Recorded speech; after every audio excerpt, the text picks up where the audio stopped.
Good evening and happy Sabbath, Covenant Advent Church, and good evening and happy Sabbath to those of you who've joined online. Welcome back for our evening health seminar.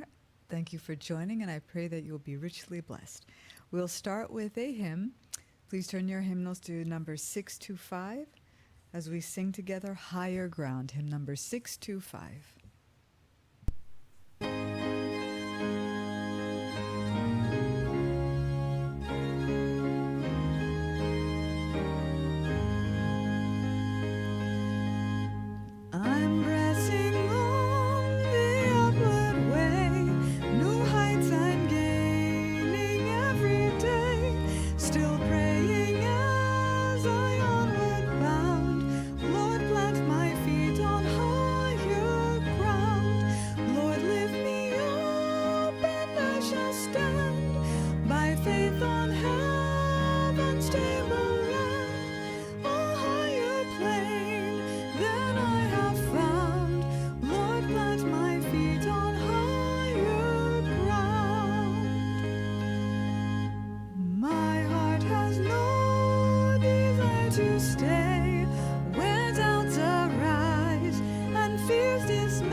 I'll now turn the seminar, the service, over to Pastor Lloyd Grubb, who will be presenting on digestion and weight loss.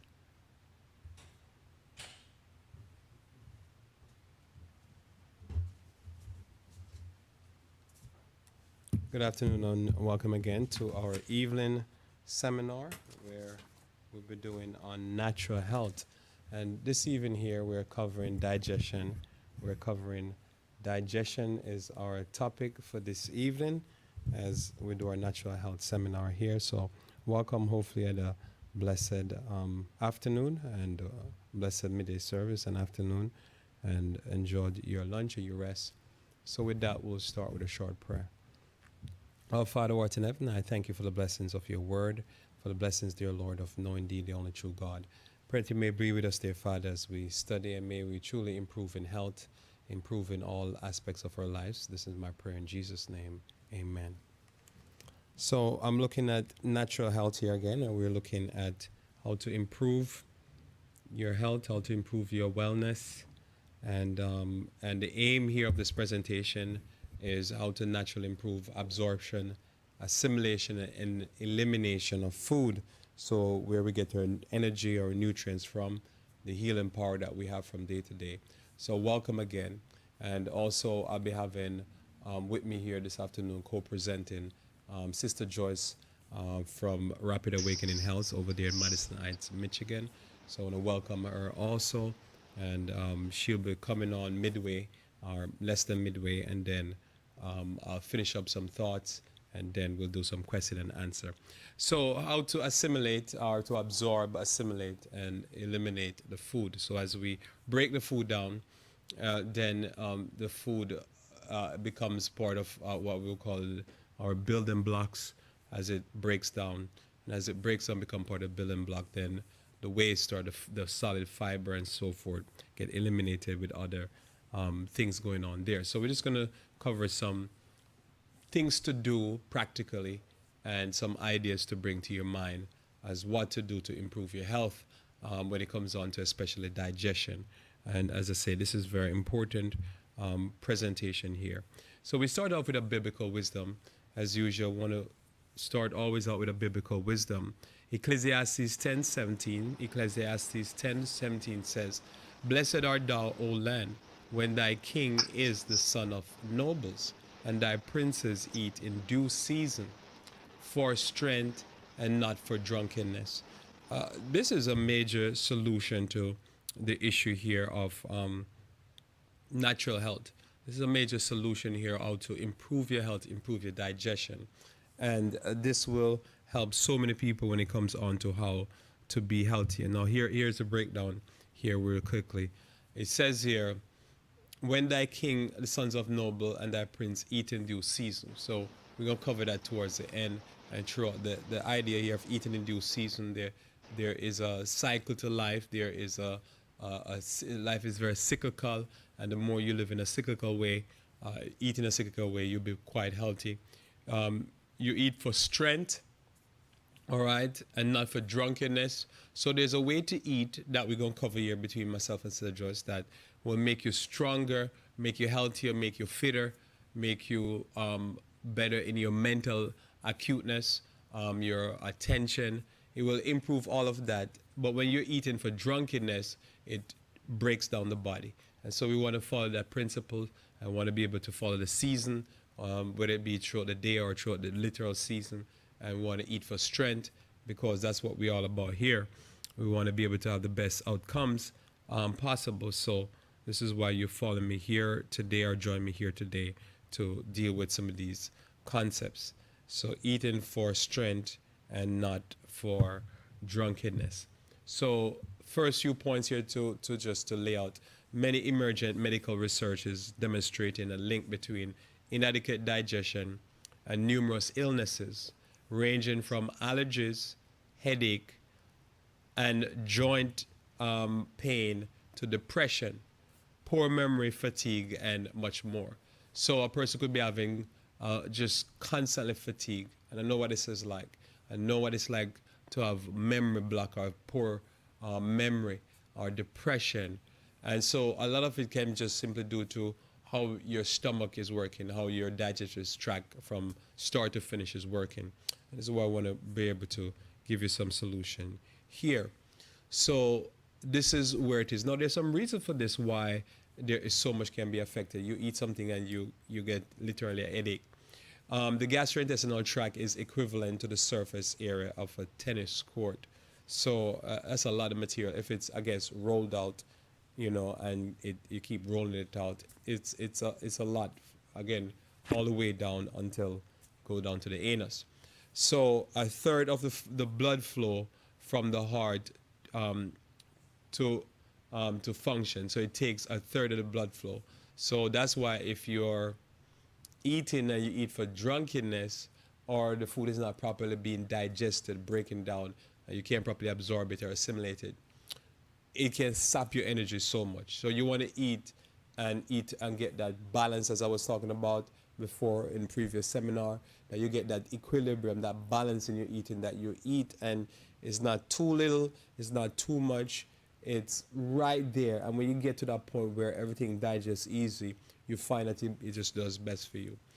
Some other important points here: eating refined grains like white flour can create vitamin B deficiency. So just like how milk can strip you of calcium, eating too much white flour will strip you of the vitamin B. So you can have vitamin B deficiency, various different deficiencies, because it's into the building you up, it's just sucking from you because it is really not food because the nutrients have been removed for the most part. So it decreases instead of increasing your B vitamin. Intestinal transit time should take 24 to 30 hours from mouth to rectum. And so you should be able to start eating, and when you start eating, you do from mouth to rectum, it should take 24 to 48 hours, 24 to 30 hours, right? So some principles, although we're just giving some basic understand what to do. So to know if your digestive tract is working well or if it's sluggish, two things to do, as you probably know well, is to take like a teaspoon of charcoal. You take a charcoal powder, activated charcoal powder, and you take like a teaspoon, 2 teaspoons probably, and if you worry about constipation, mix it with some flaxseed. So you take enough that you'll be able to see it in your stool, and observe how long it takes before you pass it in the toilet, as you do number 2, if I'm saying that right. And when that happens, you kind of give an idea of how long it takes for food to flow through your system. So if it's going too much longer, then you need to start addressing that, and we'll give you the solution before you leave here this evening of what to do. The next thing to do is to swallow a few tablespoons of corn and try to swallow them whole, like a tablespoon or 2, and then observe how long it takes for the corn to get back out of your system. And then that transit time will give you an idea if you're within range or if you're out of range. So if you could have a person who said they go to the bathroom every day but they're constipated, or they're so sluggish that it could be taking them 48, even 72 hours. So that means you're really backed up, and there's some things you want to do to fix that problem. So that's how you test your transit time. That's an easy, quick way to test your transit time. And so you could take also you can test it by taking 5 to 12 capsules of activated charcoal. This will give you a time period of, is it 24 or 30? And the longer you go beyond that, then you need to start addressing it. But we're going to talk to you here. 80% of the body's lymph nodes are located around the intestinal tract. So this makes sense, right? Because when you eat, you risk getting infections through different stomach illnesses, and you're interested in putting something in your body that could be contaminated with various different pathogens, right? So a lot of what we call the lymph node is what takes care of us when it comes on to immunity. It takes a lot of the junk, if you want to call it, and it stores it so that it don't make it get to especially a peripheral. So most of our lymph node is to protect these peripherals and so forth, and back and forth. So this is important to understand, and you can see if you eat a meal that is either too much or if it has some type of something bad that's going to cause you to get sick. You can feel like there's an action going on here, that your pulse rate increases, and there's war basically going on in your trunk. So your body's going to try to protect you by having all that lymph node there. They're very important and very fascinating. Populations who eat high fiber diet have lower incidence rate of colon cancer. So a lot of the diseases that we talk about, these modern diseases like irritable bowel disease, as I mentioned this morning, how we have all these diseases like irritable bowel disease, autoimmune disease, all these things. You find that the more advanced the nation is, or the more purified, or I should say refined the food is, and the less fiber in the food and the more meat and more protein in the food is, the more you find high rates of colon cancer. Most naturally, high rates of colon cancer in people with high amount of like steak or pork products and stuff like that. So if you can look back, and I remember a few years ago, one of the CEO of McDonald's died of colon cancer. You also find anywhere people who eat high rates of red meat is a high amount of colon cancer, because the transit time for pork can be up to 72 hours. So that's 72 hours of rotting and putrefaction and diverticulitis and all this thing going on. And so all that dangerous tumors in that animal is destroying the colon. Also, you find if a person eats too much of the meats that are production meat, like the deli meats, you find higher rates of like colon cancer again. So you want to keep that in mind, and most naturally, bless yourself and avoid that. More thoughts here. So, how do you know something is going wrong with your digestion? Digestive system notes, right? So, some quick notes here. Poor digestion, poor bowel habits.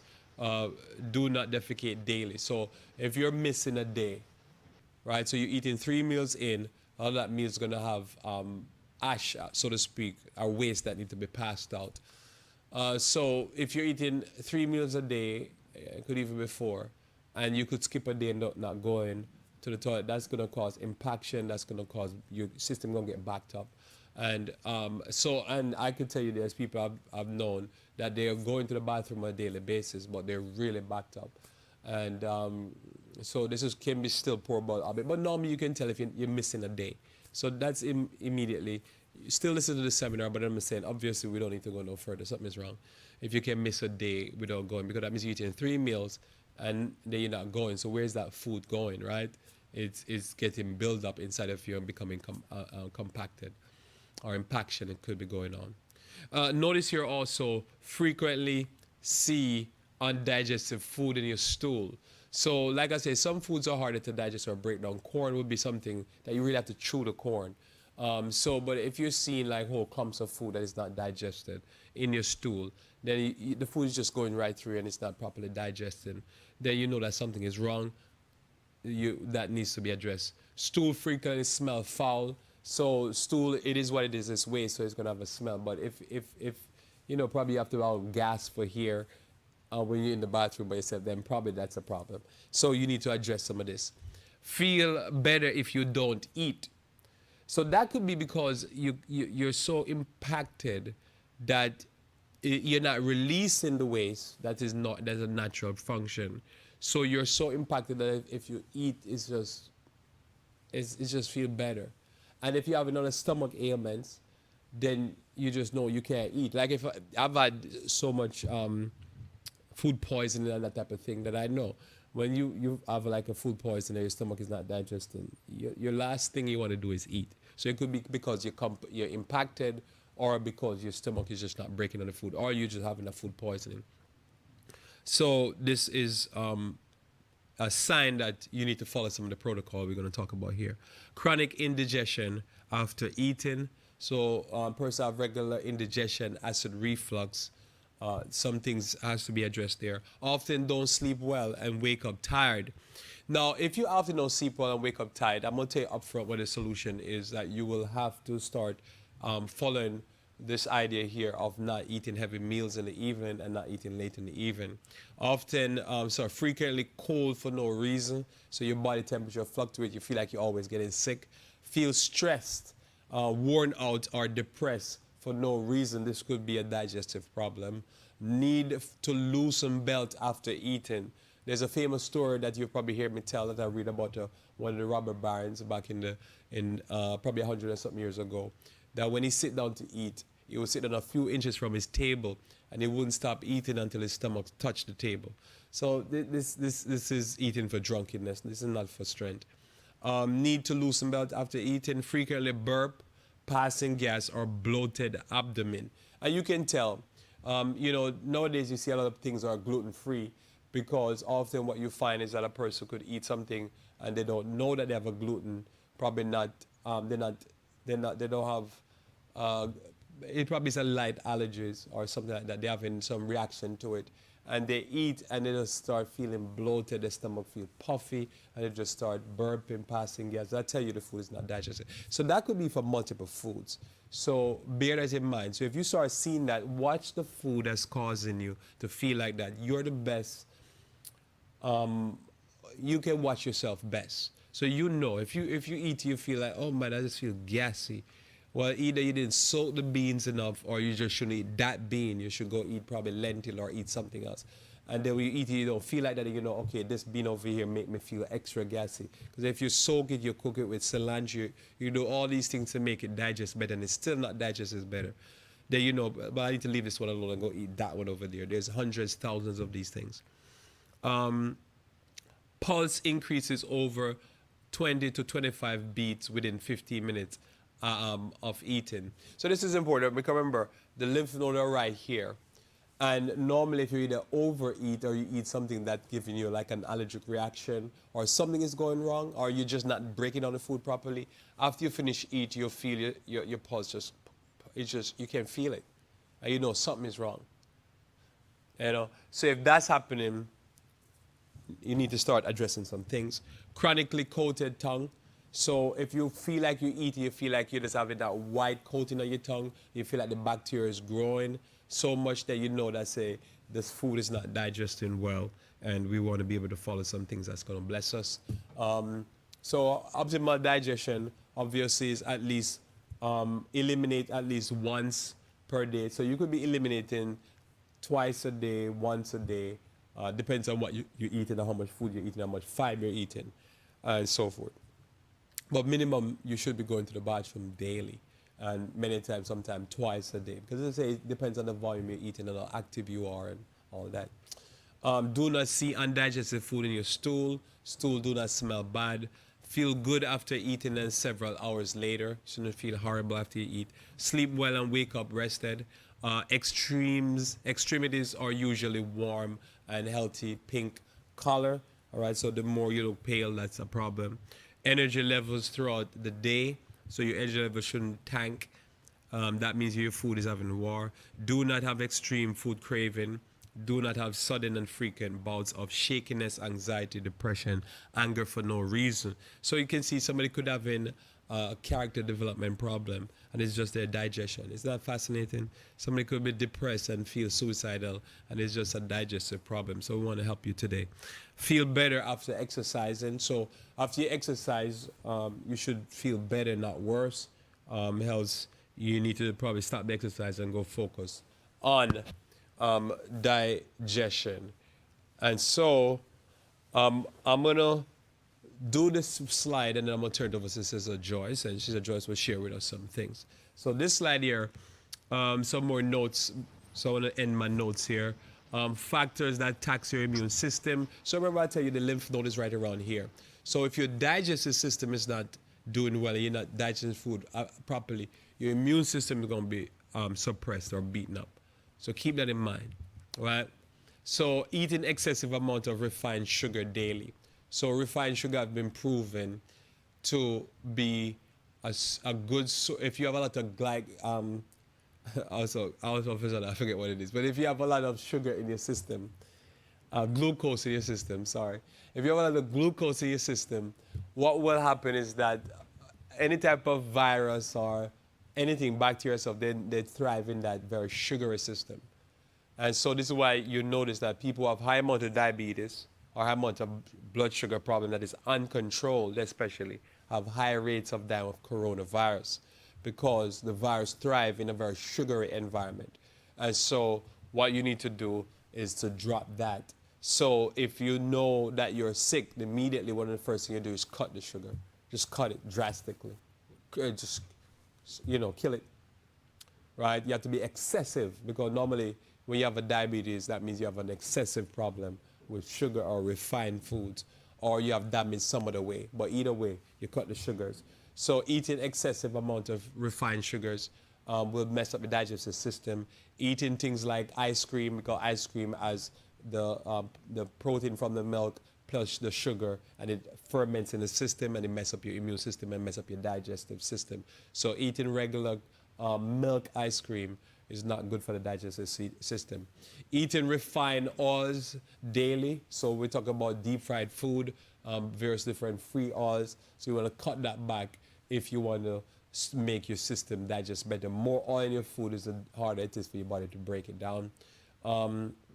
Eating the same foods repeatedly.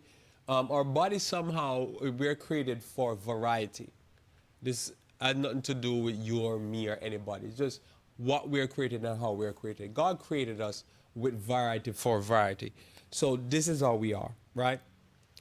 Everything we do is in cycles, it's in season. There's a season for everything, There's a youthful season, and then there's an adult season, middle-aged season, older person season. There's a season for everything. And so Now we're in a summer season. The fruits change because now we need to sweat. So God gives us food that, like watermelon, cantaloupe, the berries, all of these things are very high in water content. In the wintertime, we get citrus because our body need it. So this is very much adapted to nature. And so, and the difference is we're not animals. We have intelligence. We're supposed to know that this is the season for watery food.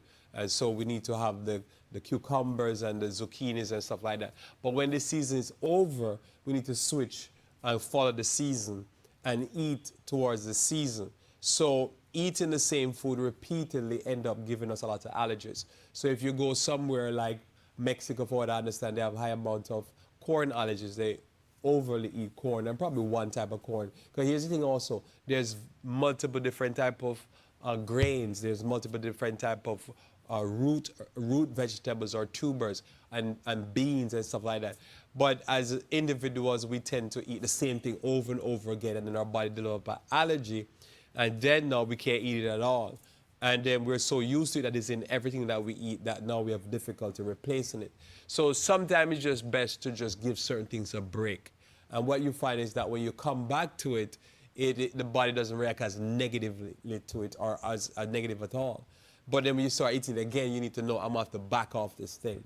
So it's okay to understand this, that it's not something crazy or fanatical. It's just how our bodies work. Remember, if you think about it, the main thing that our body got taken away from us is the tree of life. And as the Bible tells us that it bears 12 manner of fruit, 12 different times of the year. So every month it bears a different manner of fruit.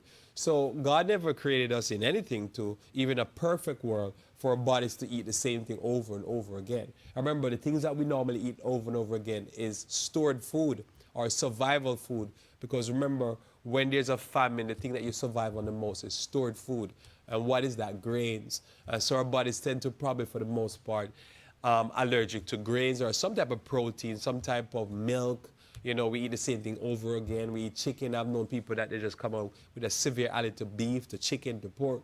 Why? Because they eat it over and over again. They can have it for lunch, dinner, and breakfast. I know people, they eat peanut butter and jelly daily. And it might taste good, but after a while, your body say, yuck. Just could you feed me something else? There's other things in this world. So this is one of the big important things to do when it comes on to digestion. Break the cycle of what you eat. Eat in season, whatever in season, eat some of that.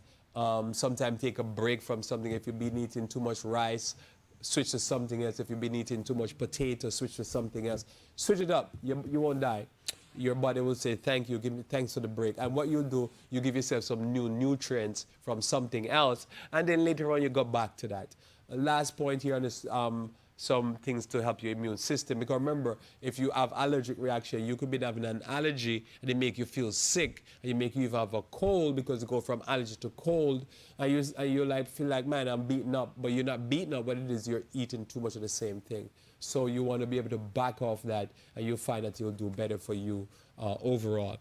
Notice here, eating foods you are allergic to. So know what you're allergic to.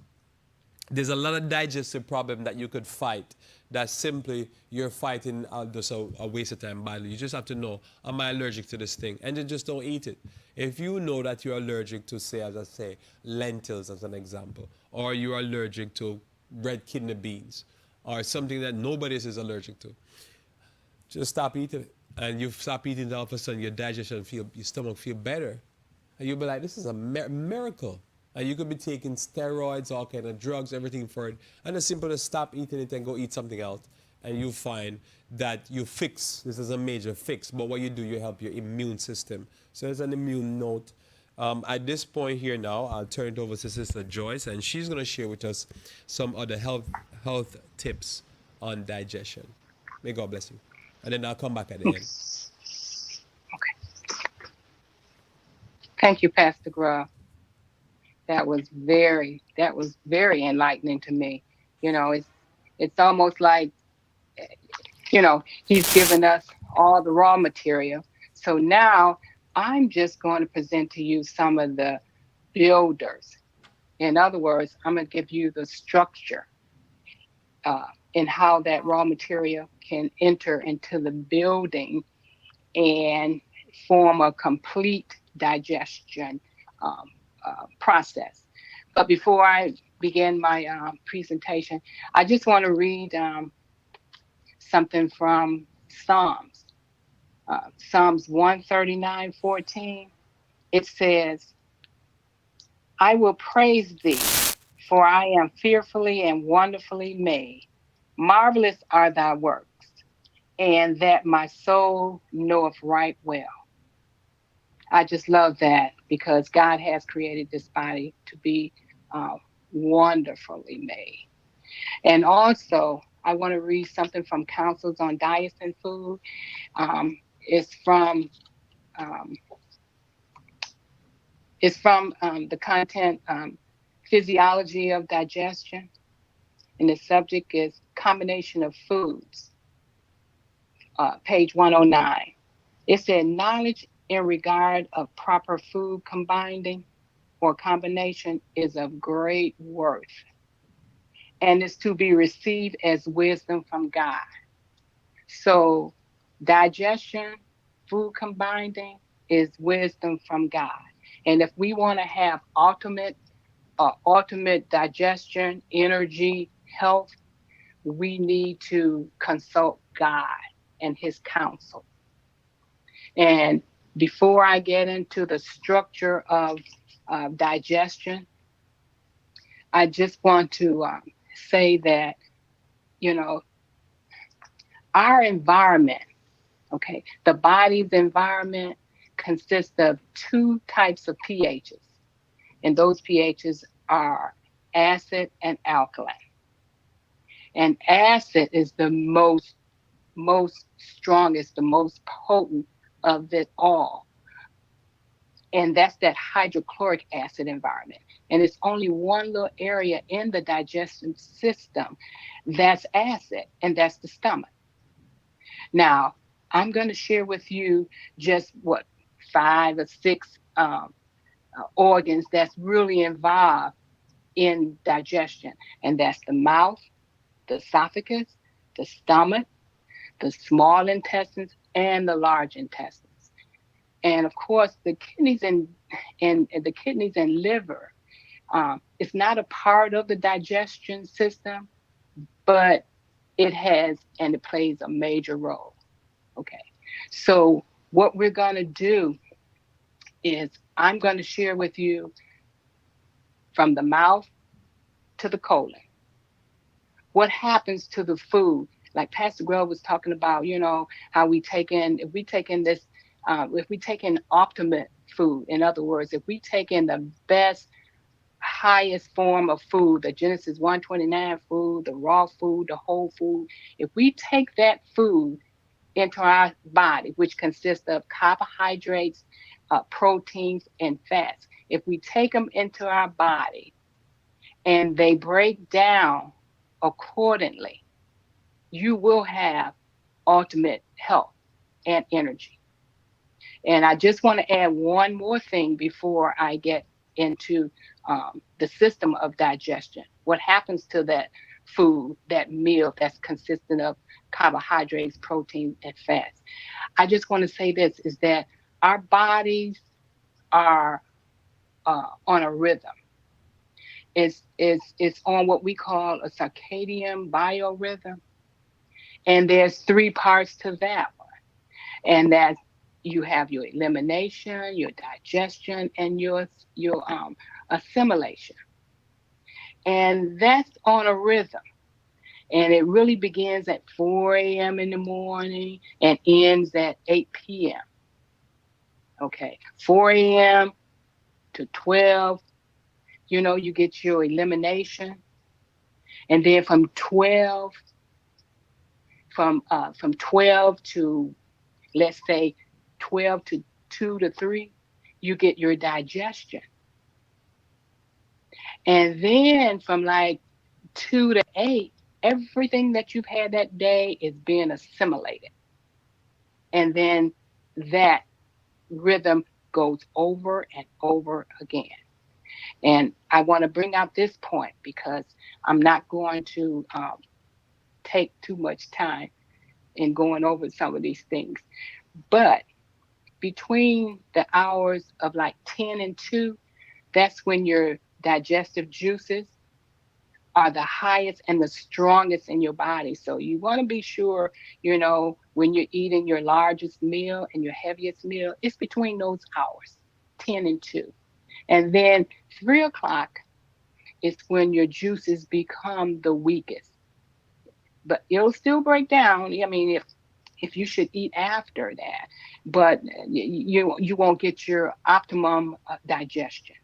So with that said, or those points given, a little umbrella, we're going to get into that system of digestion. In the mouth is where everything begins. We're going to have that meal. We're going to have that carbohydrate, protein, and fat meal. Okay. We're going to have that meal, and it's broken down with um, different enzymes that's in our saliva. Um, the amylase, it's there. It starts to break down the starches. And also, the protein still gets breaking, it gets broken down a little, you know. Your fats get broken down a little, but mostly the starch, the complex carbohydrates, you know, your vegetables, your root vegetables, any of your fats and your proteins. It's that begins to break down. And then when that food leaves your mouth, it goes down this tubular type organ called the uh, esophagus. And it only takes that food that you've uh, ingested and you chewed in your mouth, you chew, chew, chew, chew. It only takes 5 or 6 seconds for that food to go down that esophagus, down to your stomach. Okay. So if you really want to get the flavor and the taste of your food, keep it in your mouth, chewing it, masticating it as long as you possibly can. Because once it starts to go down the esophagus, um, it only takes five. It's only there 5 to 6 seconds. So now with the esophagus, when it leaves the mouth, it's going down the esophagus. Now with the esophagus, uh, there's a flap, a little gatekeeper, or a muscular ring at the lower end of your esophagus, and that ring opens and closes.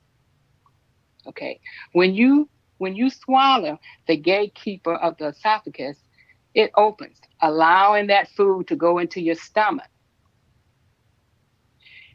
Now you get in your stomach, then you get these gastric juices that can cause some problems when that esophagus sphincter is opening or is left open, and it can cause what you heard the pastor say. It can cause the acid in that stomach to reflux, or they call it acid reflux. And remember, I told you at the beginning, it's only one area in the body's environment that's acid, and that's the stomach. So we have to be very careful in chewing our food from the mouth when it goes down the esophagus, because it depends on if that esophagus has been irritated or inflamed through a backing up of the stomach acid. It would allow that flap to remain open, causing that burning. Okay, so the flap is supposed to open and close. That little gatekeeper, the muscular ring, at the end of your esophagus, it's supposed to open and close. But if you know, if and we're going to talk when we get to the stomach, we're going to talk more about those gastric juices. See if those gastric juices has, been constantly backing up. When you burp, sometimes you burp, and sometimes you may have this little burning coming up, and you may pick up something and drink something to, wash it down. You think nothing of it, but if you continue to have this constant backing up of those stomach acid, it will cause that little flap or that muscular ring to remain open, and it will cause you extreme burning, and that's how you develop the acid to reflux or acid reflux. So now you got your food from your mouth, through your esophagus, that's only in your esophagus, like 5 to 6 seconds. And that food now is moving down to your stomach. It's been broken down some. It's not in the same consistency it was when you put it in your mouth. So it's moving down. So let me tell you, I'm going to share something with you before I really get into um, the food once it gets into the stomach. I want to share with you what I usually do because I'm the aged one. And some of you that's having or do have a weak digestion, this would be advisable for you to, to take heed in doing.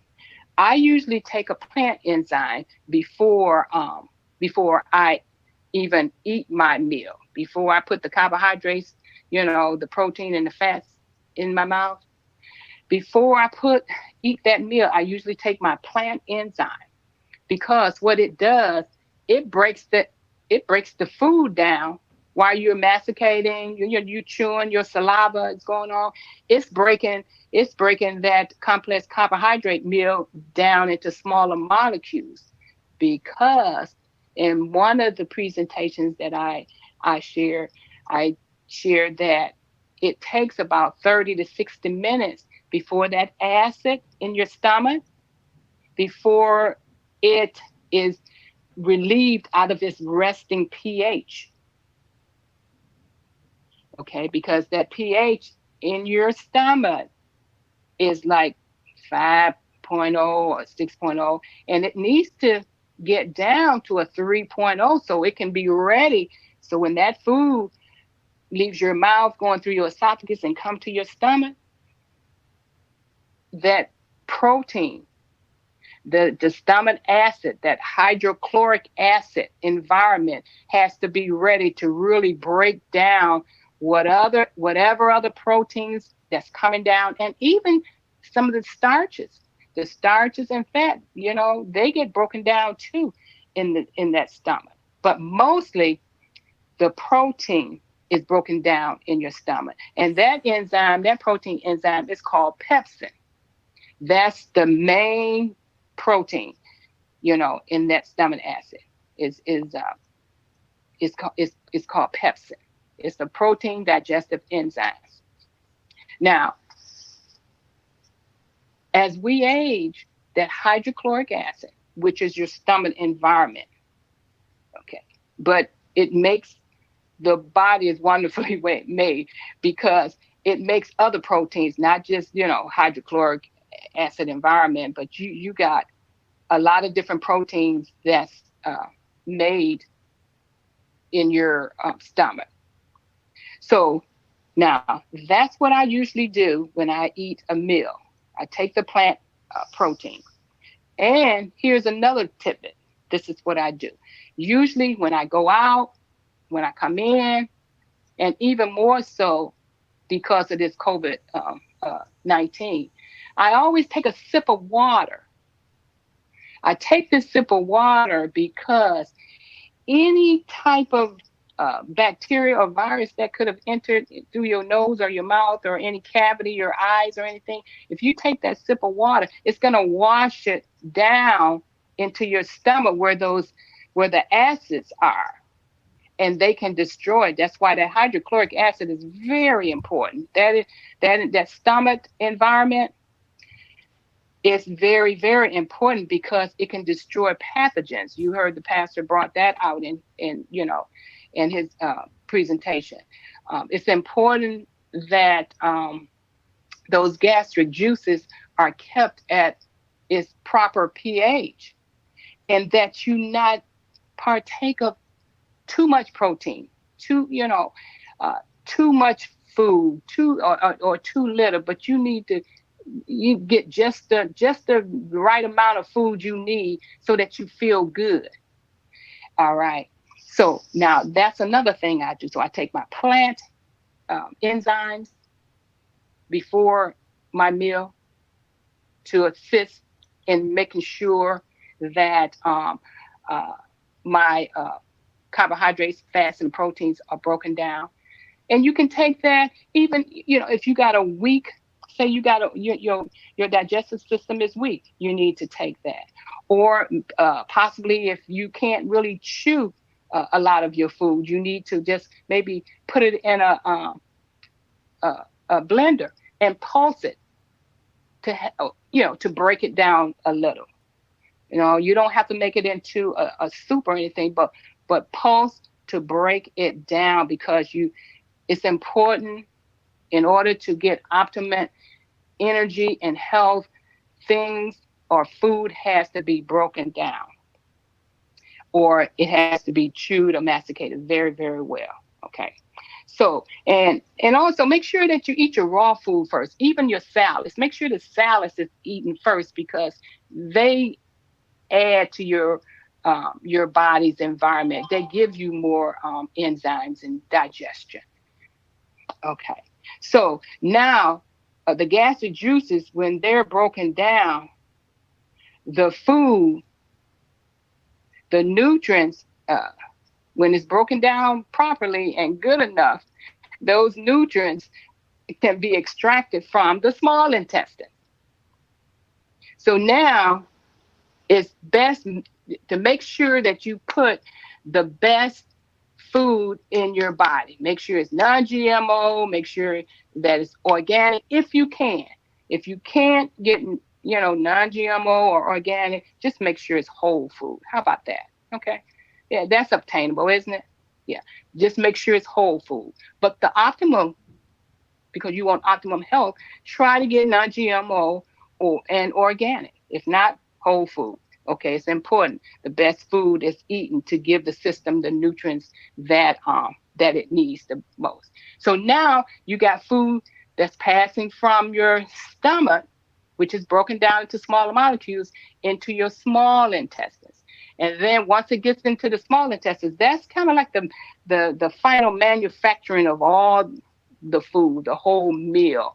And there's other enzymes there, like the amylase and the lipase and the trypsin, which is more protein. Remember I told you it was a lot of protein. It's a lot of different proteins, because proteins really are part of your immune system. If you get sick, you go in those hospitals, you learn a lot about the body, but we want to learn about it now. Protein is very important. That's why the proper food, whole foods, is, recommended that you eat that as opposed to refined or processed food. So now you got your food. It left the mouth. It's gone through the esophagus and into the stomach. Now we're going into the small intestines, where that food is going through the final manufacturing. It's being mixed into it's called like a soupy mixture. It's broken down into amino acids and simple sugars, and it's going to get absorbed through those little villi. It's getting ready to go out into the blood. Okay, that's where that liver, when I told you that the liver and the kidneys, they're not part of the digestive system, but it does aid it. So once that food is absorbed through the small intestines, okay, and it goes into the bloodstream, now that food, that blood, because it's no longer a food, it's a nutrient, because it's a soupy mixture and it's going into the bloodstream, and that blood is going to do what? That blood is going to build cells, and then those cells are going to build tissues, and that tissue is what forms our organ, and we house the tissues and the cells and the organs. Okay, and now anything that's a residue, anything that the blood doesn't need, say that the liver, because the liver and the kidney, because they're inspectors too, so anything that's not usable, it's going to be what? Sent to the colon. Okay. Now there's two little areas of the digestive system that I didn't mention, because we won't really go into that, and that's like the duodenum and the pylorus. The duodenum is only just the first part of the small intestine, And then that pylorus is going to do something that you're going to hear me talk about in the colon. Okay, because it's like an inspector. If it's not enough protein or not enough acid, or if it's not enough alkaline fluids, it's not going to let it through. Okay, so it's just the inspector. Just remember that the pylorus is an inspector, and the duodenum is the first part of the small intestines. So now you got your food. It's all into a soupy mixture. It's a blood. It's out in the system. It's building. It's building cells. It's building tissues. It's building organs and everything. So now the residue is going to go to the colon. That's the large intestines. And now the large intestines, it has three parts to it. It's you got the ascending, the descending, and the transverse colon. Okay, you got three parts to it. And the colon is what we may say is there. It's a reservoir. It's a reservoir for waste. Anything that's not user friendly for the body or to help to build it, the raw material, it sits in this reservoir until it's time to be evacuated. It's time to be released out of your body through your anus. Okay. And in that colon, let me say that there's a lot of churning and peristalsis going on in there. Okay. Because the colon, it absorbs what? It absorbs water, vitamins, minerals, and it creates feces. But in that colon also, you need to make sure that the colon has, there's like 5 or 6 things that you want to concentrate on making sure that the colon have. And that's fiber, uh, acidophilus or friendly bacteria, pure water, the proper diet, exercise, and stress. Keep stress out. That's why in the beginning we talk about making sure that meal is a proper meal. Because if you got a whole food meal or you got a complex carbohydrate meal, when that food goes through all the process of digestion and it gets to the colon is going to do its part. And you don't have to worry about constipation because it has its fiber, because the fiber is in the food and you got the friendly bacteria, the friendly flora. If you don't think you're getting enough, you can also take some outside supplements, some acidophilus. Okay, and then you making sure that you drinking your water, you get in plenty of water, and you're keeping stress out, and you're making sure you exercise. So now it should take from the mouth to the anus. It should only take what 24 hours. It should only take you 24 hours to you know to digest the food from your mouth to the colon and out of it. Okay. So, with that said, I'm going to read this scripture once more, and then we're going to turn it back over to Pastor Grubb. Psalms 139:14 says, I praise thee, for I am fearfully and wonderfully made. Marvelous are thy works, and that my soul may knoweth right well. So I thank you for listening to this presentation because it's very, very important. And especially that circadian rhythm, the elimination, digestion, and assimilation, you really want to make sure you try to apply that to your life. So I just want to thank you for your attention, and I will turn it back over to Pastor Grubb.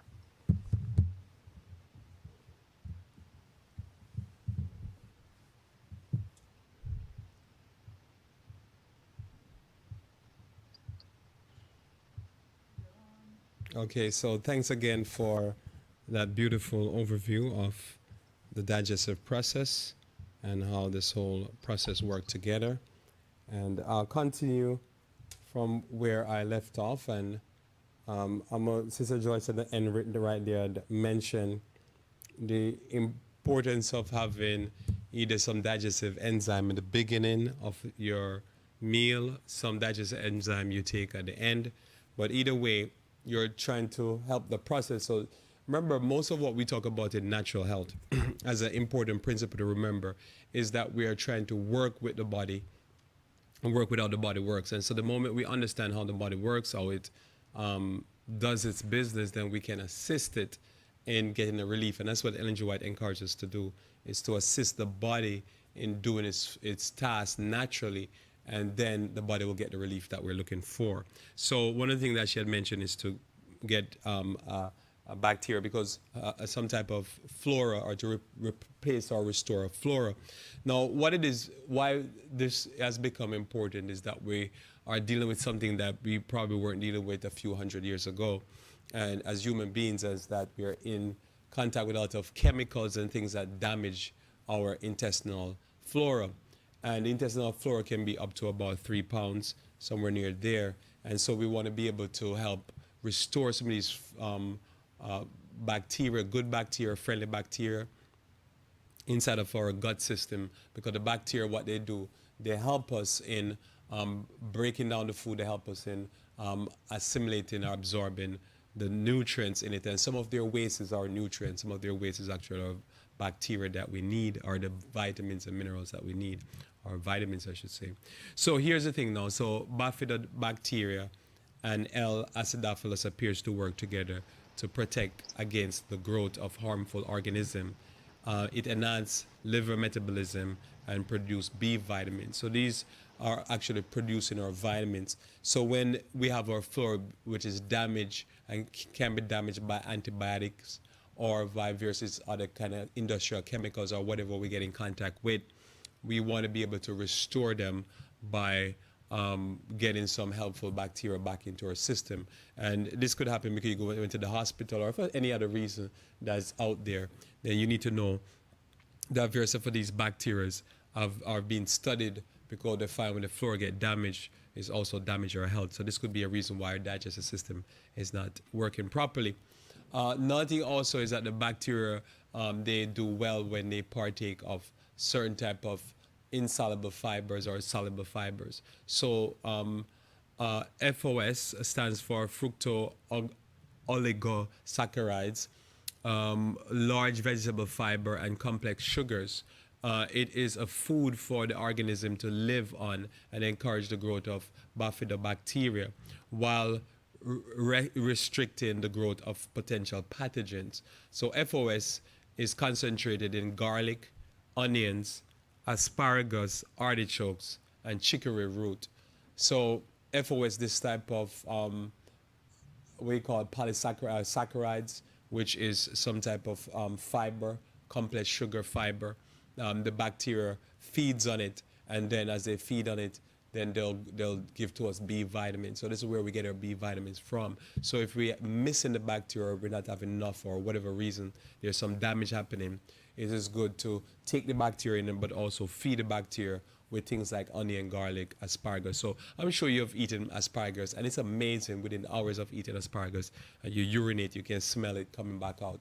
But this is also good for the flora in our digestive system, to feed it and to make it have something to grow on, artichokes and so forth.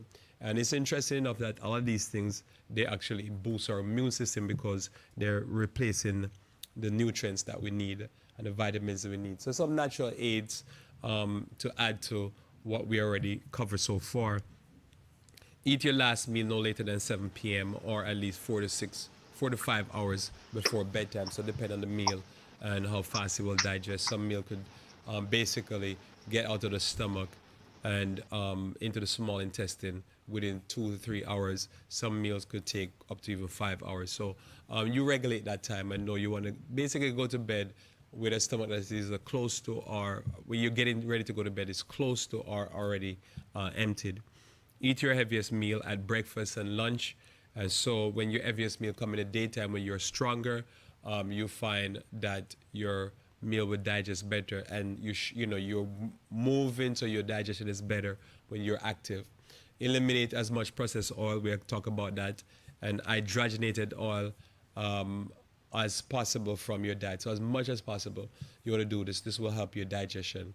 Oils go rancid if not preserved, which will irritate your intestinal lining. So I'm always going to say, Make sure that you check the date on your oil.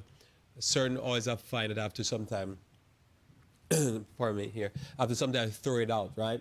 So, like if I buy sesame seed oil, I don't really use it much. I use it sometimes in a stir fry in certain meals. So because of that, or I use it to make certain salad dressing. So because of that, if I don't partake of it in quick enough time, it'll go bad. So I tend to buy smaller bottles, and then I have to remind myself every so often to check the date, because if the oil is rancid, you take it in, it can upset and mess up your digestive tract.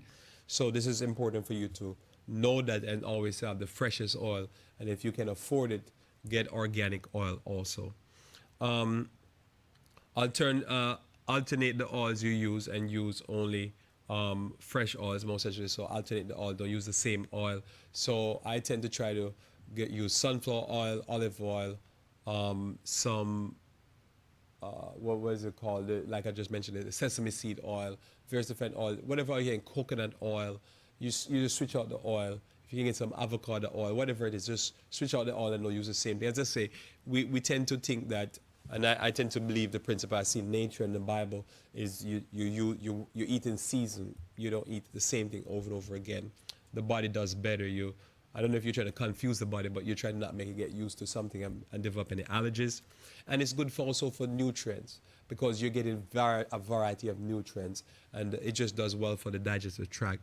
Chemicals such as pesticide are stored in fat, so try to buy organic oil, as I say. So it doesn't matter if it's a vegetable oil, you still know that if it's fat, whether it be animal fat or plant fat, chemicals are normally there. And so if you buy fat that is exposed to the least amount of chemical, it's better for you. So if you buy avocado, remember, pesticide get hold up in fat, so you want to buy organic avocado. And you want to think like that as much as you possibly can. Most of these things are hard to find, but if you do cherish it, it's going to be good for your body, good for your digestive tract. Keep your body hydrated. So remember, the gastric juice and the whole digestive process need blood, need fluid. So remember that, and make sure that you could be having a stomach problem, some type of, as I say, irritable bowel, all these different diseases. A big part of your fix is going to be make sure you're hydrated. Eat 2 to 3 meals daily, no snacking. If you're going to snack, consider fruits. And also, if you're going to even snack, you can eat. There's other things you can eat that's even vegetable, like, I don't know, like the dehydrated kale and stuff like that. Investigate food allergies. So if you have food allergies, know, as I mentioned before, that the food allergies could be a big part of your digestive problem. You're just allergic to certain food. Now, you might not know why, and you might not find out this side of the Jordan why you are. It could be because the food is just a pesticide.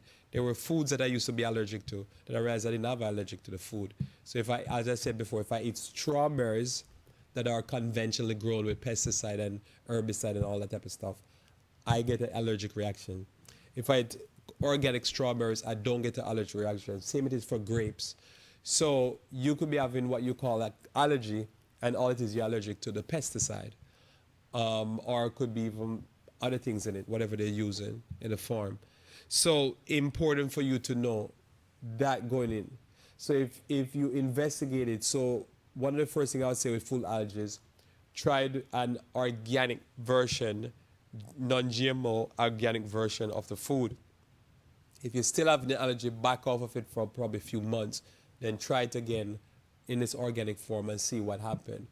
But simply notice, investigate food allergies. So food allergies could be a problem. If it is your problem, then especially if it's pesticide, it's great. I'm not good, it's bad, but I'm just saying it's great in the sense that at least it's an easy fix. You can still enjoy your favorite fruit or your favorite food, and then you don't have to worry about it. So it's best if it's just, at least if it's pesticide, you just get the organic version. But for me, I can't use certain foods that is not organic grown. As I start sneezing and my back of my throat starts to scratch me, I cannot eat pesticide pineapples or genetically engineered pineapples.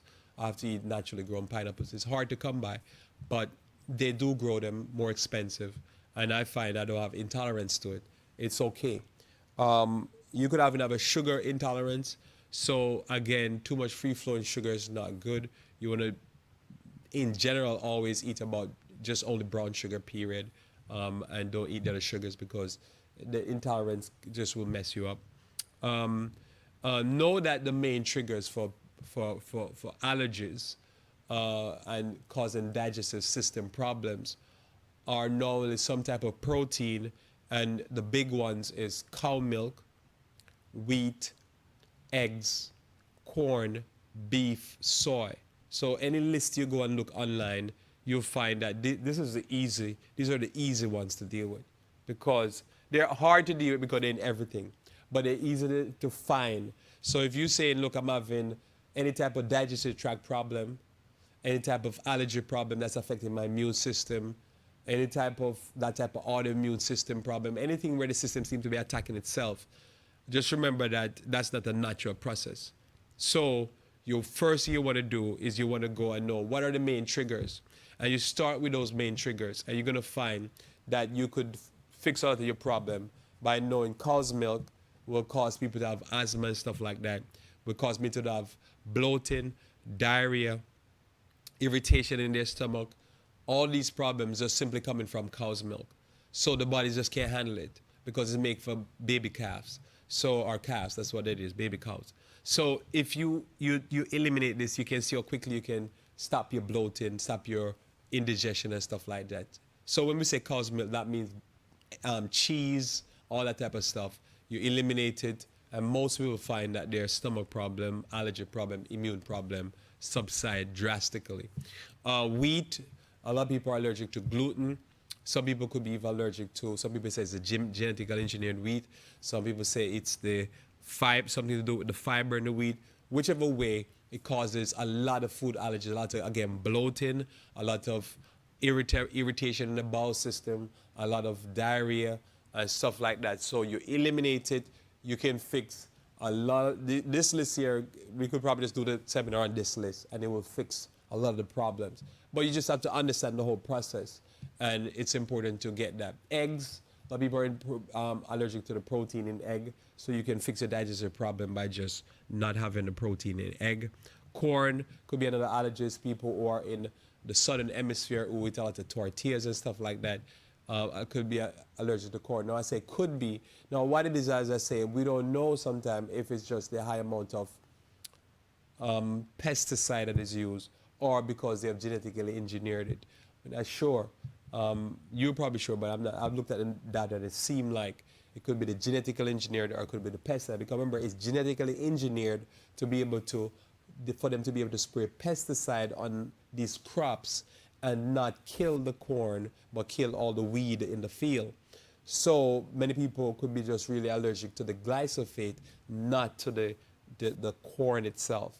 So bear that in mind. So the body sees it as an invader, which it is, in my understanding. And so the body sees it and sees it as bad. So you eat the corn, and the body goes into war. Now, what happened now? The difference now is there's a possibility if you give yourself a break off of it and then go back to it, but go back to it non-GMO, organic, then you find your body might not respond negatively to it. And then it could become proven that it's not the corn is the problem, but it's what man has done to the corn itself. So beef is another thing to understand. Again, it could be just straight up the protein that the beef has, or it could just simply be that, again, we're back to, we pump these animals with so much chemicals, so much hormones, that our bodies are reacting to all that drugs. Because remember, drug irritates the system, kill the bacteria. Here's the thing that they've done an experiment with. They have given animals these antibiotic, these like cows, these antibiotic, and they could mix in the feed of the cows cardboard, give it to the cows, so the cow has less feed, more cardboard, grounded up with the meal of the cow, and the cow grow bigger because the antibiotic changed the gut flora and make the animal ingest more nutrients and grow faster and grow bigger. So they find that these animals grow faster and bigger on more genetically, not genetically, but antibiotic feed. So the feed is blending with antibiotics, and they find that it changed the gut flora and make the cows grow bigger. So you ever heard people say, I eat small amounts and I grow so big? You ever hear people say that? Because what I believe is happening is that the gut flora is so changed by the antibiotic that the bacteria can just absorb so much nutrients from less food. So they can eat 2,000 calories and it's like they're eating 3,000 or 4,000 calories. It's amazing stuff. It's some really wacky science, but it's fascinating. You can read up about it, you'll see what I'm talking about. Just hitting the body with antibiotics can make you just blow up, or you just like swell up and you start looking like the cows. So this is not what we want. Soybeans, if you look at soybeans, you find that soybean, corn, wheat, and soy are the number 1, 2, and 3. Not in the proper order there, but of grains that we grow, or things that we grow. I know you would say soybeans are grain, but I'm just saying. And this is the big hits in America. America here. Soy most actually is used for food, is used for leather. Some of the leather in your car, or the material in your car is literally made from soybean. It's amazing. And so soy, again, is one of the heavy, big hit when it comes on to pesticides, when it comes on to genetically engineered. So again, this is, I believe, what's messing up a lot of people gut, because they're eating soy that they don't know, because even after the burgers they put soy, beef burgers, they put soy in it. A lot of food has soy in it. And so a lot of this soy is actually genetically engineered so that they can spray pesticide on it. So keep that in mind. And so if you do some of these things, what you'll find is that you can alleviate much of the problems that has to do with digestion, not taking your digestion optimal. So some of what we're going to talk about in the next few minutes is going to be optimizing your digestion. But we're talking about just to make your digestion not be bloating, but you still have some things you can do to get it to the optimal level. Notice here exercise, including Kegel exercise, to increase outdoor activity.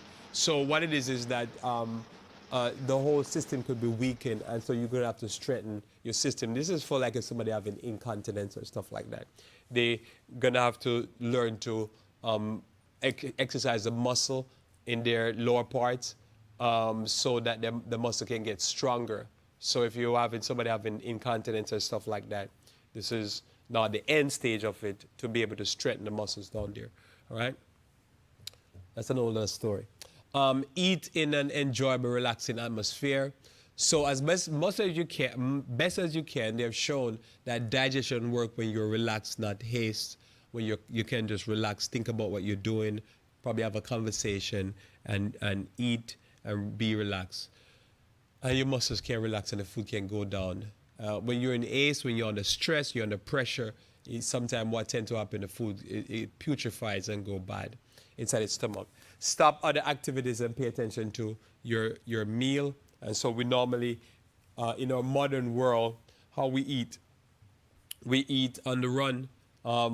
Notice it's in America, they've now come out with a new thing, and I'm sure you've heard it, where they make it now that the food can go in a cup holder.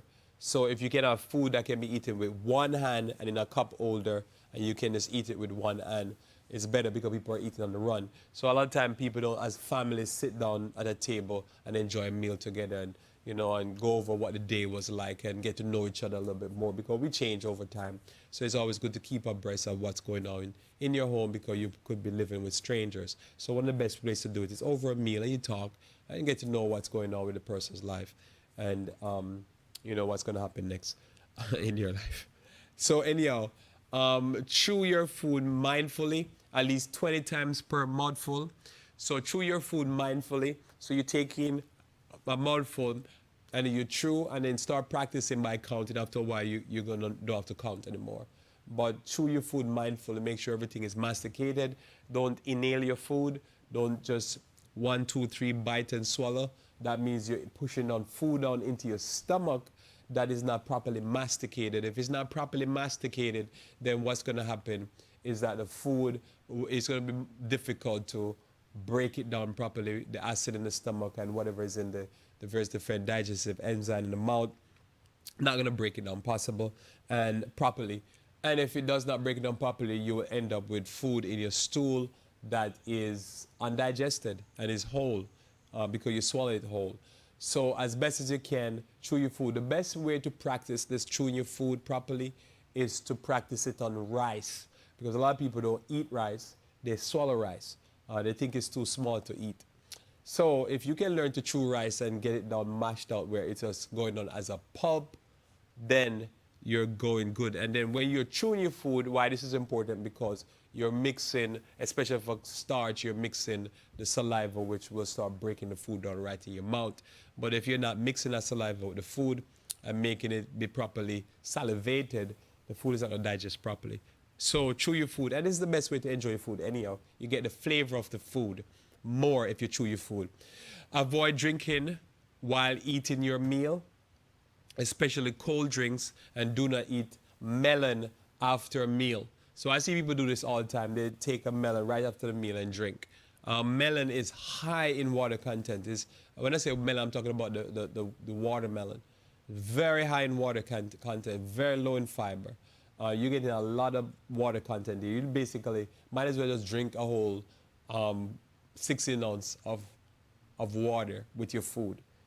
Now, what's going on here? If you drink while eating, what it is you're going to dilute the digestive enzymes, and they're not going to be able to break down the meal. This is why we try to eat most of our meal that are very more in the dry side instead of the wet side. So less smoothie. I wouldn't do like 2-3 smoothies a day, unless you were just trying to definitely lose weight. But avoid drinking with your meal, and then especially cold drink. Now, what does a cold drink does with a meal? What it does, it chills the stomach, and the stomach needs to be warm. So the body now has to spend a whole lot of time warming the stomach back and getting it back to the temperature that the body is, the 90-something degrees, and then now digest the food. So it make the food digestion slower, and then it leads to more putrefaction because now the food is taking too long in the stomach, because you have to spend all this time to warm the stomach back up. So you don't want to have cold drink while you're eating, and do not eat watermelon with your meal. Anything like that is just going to might as well just drink water and just don't fool yourself. But I see people all the time, they have like a whole bowl of watermelon. I'm thinking that's just going to cause putrefaction. You're going to putrefy the food. Now, here's another thing here. Do not overeat at any meal. So just don't overeat. Right? Just make up your mind. I'm not going to overeat. This is going to be a battle. But you can win that battle. But if you win it today, you're going to have to fight it tomorrow. It's a daily battle. All right? Do not overeat at any meal. You make up your mind. I'm not going to overeat at any meal. You made up your mind for a lifelong battle. But you can get to a point where you just stop. But it's going to take a while. If you're a person that normally overeats at every meal, then your armpit, everything is going to always smell more foul. You're going to have more coating of your tongue. You're going to have more foul stool. Everything is going to be excess because the food is just being crammed in. The digestive juice can't even get to the food. The body just have to eliminate it, and it's just a mess. So you commit to not overeating is something you can do, but it's going to take a while to break that habit. But you can fight. If you start fighting today, 3 months from now, you'll still be fighting, but you'll get better. And probably about 6 months, you'll break the habit. But it takes a while to retrain that brain, especially if you've been doing it for years. Wait 10 minutes after finishing your first plate to take a second plate or another plate. So this is something important to note. How the body knows if you're full, it is measuring the weight of the food, the volume of the food, and the nutrients in the food. So all these three things has to work together for the body to know I'm full, the brain to get the signal, okay, you can stop eating. So as you're swallowing, and as Sister Joyce described, that it takes a certain amount of seconds to get down, and then the body starts to break it down. What it is, in between you chewing your food and eating your food, you clear that first plate. And remember, it's best to just take all the food you need one time, that you know you should eat, not too much, not less. And say, okay, I'm good. Now, say you finish that food, you knew that was the right amount of food you take. So you take the right amount of food, and you finish it. What is it you need to give yourself some time to think, do I need to get another plate? Because as you finish, the food is still going down, and the body is still weighing it. So the body is getting the idea of how much weight, how much pressure is on the stomach. So you're getting a value of the volume, and also it's getting an idea of how much nutrients is here. What that does is send a signal to the brain and say there's enough. Now the problem is when you eat empty calorie foods and where it's just a lot of high calories but no nutrients, the body can't tell if you have enough food, so the body says, give me more. Because it said there's nothing here. And the person keep eating, but the body keeps saying, give me more, there's nothing here. But what you're getting is more calories because there's no nutrients. So that's why you want to, I don't want to say trick the body, but that's a good way to say it. You want to send down more fiber fast. So the high fibers, because normally high fiber food normally has more nutrients.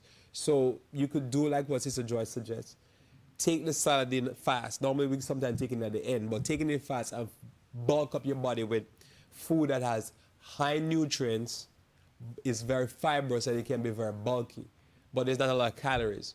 And then it won't have weight to it, but it will have the nutrient part and the bulk part. And then anything you send after that, it will start quickly fill up your stomach and tell your stomach, oh, you're full.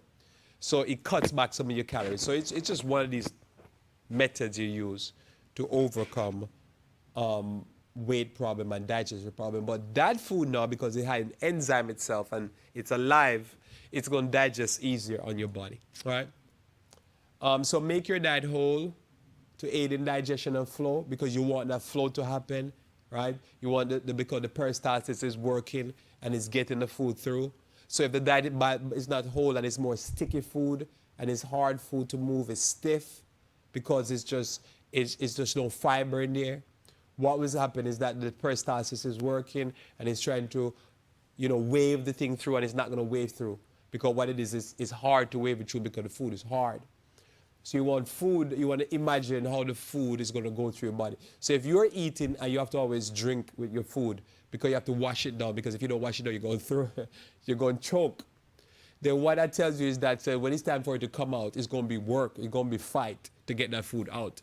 Because now the peristalsis is working, it's working to flow the food through. But it's so hard that it's just like, oh man, it's like a stone in there, right? So it's not getting through. So when you have a whole diet where everything is whole, that means it's not the refined food, it's whole food. What is happening? I'm not saying necessarily the supermarket. I'm just saying it's whole food.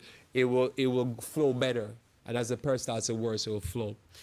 Insoluble fiber holds less water, like whole wheat, whole grain, vegetables, most brands, and it increases transit time, so it makes it slow to get through. So the more grain you eat and stuff like that, is longer it take. All right. Soluble fibers like psyllium. This is why it's good to supplement on something like psyllium. Legumes, beans, oats, increase friendly bacteria, decrease unfriendly bacteria, increase healthy cells in the lower colon. So this is what you want to have. You want to have something that it's when the body's doing like this and the flow is happening, psyllium, certain beans, oats, something like that is just going to slide right through. Just slide right through. Flaxseed, you want to have some flaxseed in your meal, it's going to slide right through. It make it slippery, right? And then what you find is that the digestive system can speed up. So remember, we're talking about 24 to 30 hours that you should be able to be passing stool after you eat the same meal at 24 to 30 hours. Well, if you have most of those type of food in your system that make better flow, what happens, it will speed up the digestive tract. And you'll go through faster, and you'll be able to have a better experience. So I'll skip that. All right. Okay. So some of the things to do here now. We're almost there now. So many things to do to increase your digestive system. So you could have parasites. It's hard to know if you have parasites. It's hard to know. So do a parasite treatment every year, especially if you eat animal products. So if you know you're eating animal products, you're eating parasites. There's parasites in it. Absolutely. If you were watching me here and you're eating pork products, you're definitely eating parasites every year. So you always want to take some herbs to cleanse your system from parasites, because you do have it. And I've known people take it and they've passed parasites they see parasites in their toilet bowl. So you want to be able to do that to pass the parasites if you have it, if you suspect you have it. They say sometimes people could be having bruxia, I think it's called, or brixia, I can't remember, where you grind your teeth and other symptoms, you could read online. If you feel like you're having those symptoms, probably you should take some herbs like wormwood, black walnut, and stuff like that to kill the parasites in your stomach, because this could be what's messing up your digestive tract. Try to eat no more than 3 food items per meal. So another important thing to do there is try to eat no more than 2 or 3 food items per meal. So the less combination and madness that you have on your plate, is the more simple the plate looks and makeup, is the better it's going to be for you when you're trying to digest the food. Just the more combination is more confusion, and it's just going to be a hot mess.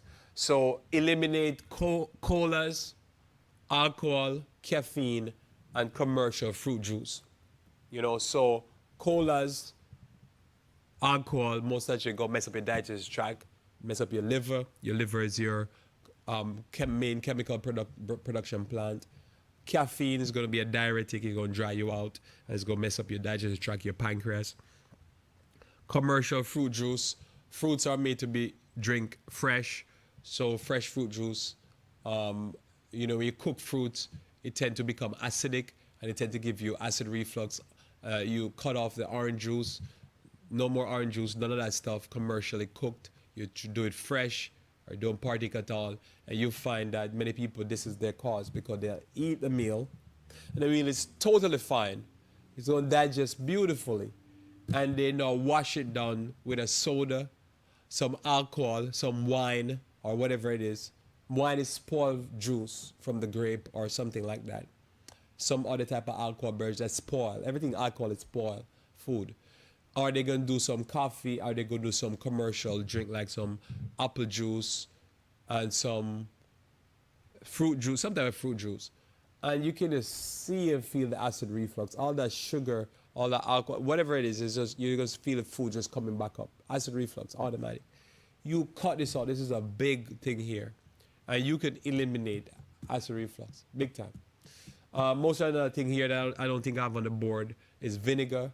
Vinegar is the end product of the process of fermentation. Vinegar is the end product. It cannot be broken down in any other form. So when you eat vinegar, you are definitely going to have, or partake of vinegar, definitely have acid problem, digestion problem.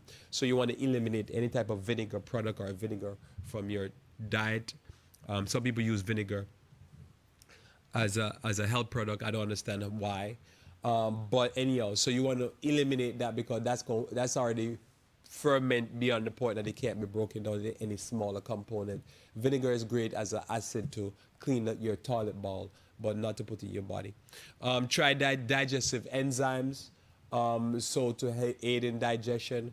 Try digestive enzyme. There are different types of digestive enzyme. What might work for you might not work for me. So it's important to try, and you try 1, 2, 3, 4, 5, and probably after 5, you'll probably find the one that does your best. Because as we get older, as Sister Joyce was talking about, I think last week or the week before, we get older. 2 weeks ago, I remember it was for the AY, Sister Tamar, that's why I couldn't find it. As we get older, our systems get weaker, period. And so you want to supplement with that. Activated charcoal to absorb toxins. Activated charcoal is one of the most powerful substance you can use to activate poisons, toxins, whatever you call it. Licorice is good extract for taking as a regular basis in tea, or as the licorice tea, or what I have on the board there. For ulcers, so if you have an ulcer problem, the indigestion problem, you want to probably make a tea, which I probably should put on the board there, but make a tea that has some ginger and licorice, and you drink that. I think it is Ellen G. White I was reading. She said she would always have ginger tea or ginger on her table because she had problems with digestion. So I know this seminar would have done her beautifully. Hope she would have been proud. So notice here are vegan yogurt. Why sometimes I use a vegan yogurt? Because all the yogurts have at least 4 bacteria, and the acidophilus and bifidobacteria and a few other bacteria they'll have in these yogurts. So sometimes, if you're out there, you need to take something, you probably could have a yogurt with some bacteria to help restore the flora, and many people find that helps. Lemon and water upon rising or before bed. So in the morning, when you rise first thing in the morning, you probably just get yourself a cup of water and just drip a few drops of lemon juice, drink it to kind of wash your stomach out in the morning, and just give it a nice rinse before you throw down or anything like that. Avoid emotional stress. When you're stressed, you feel it in the stomach. It hurts you to your gut.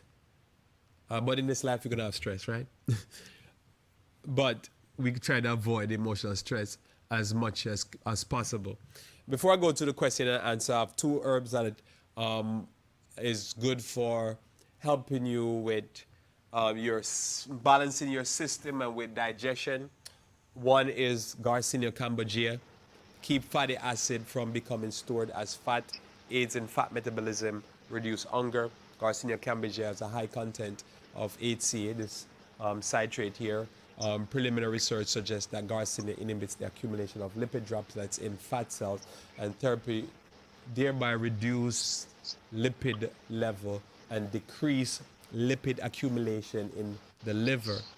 HCA, the acid here again, found in Garcinia, is also theorized to improve exercise endurance by increasing lipid oxidation and decrease carbohydrate utilization.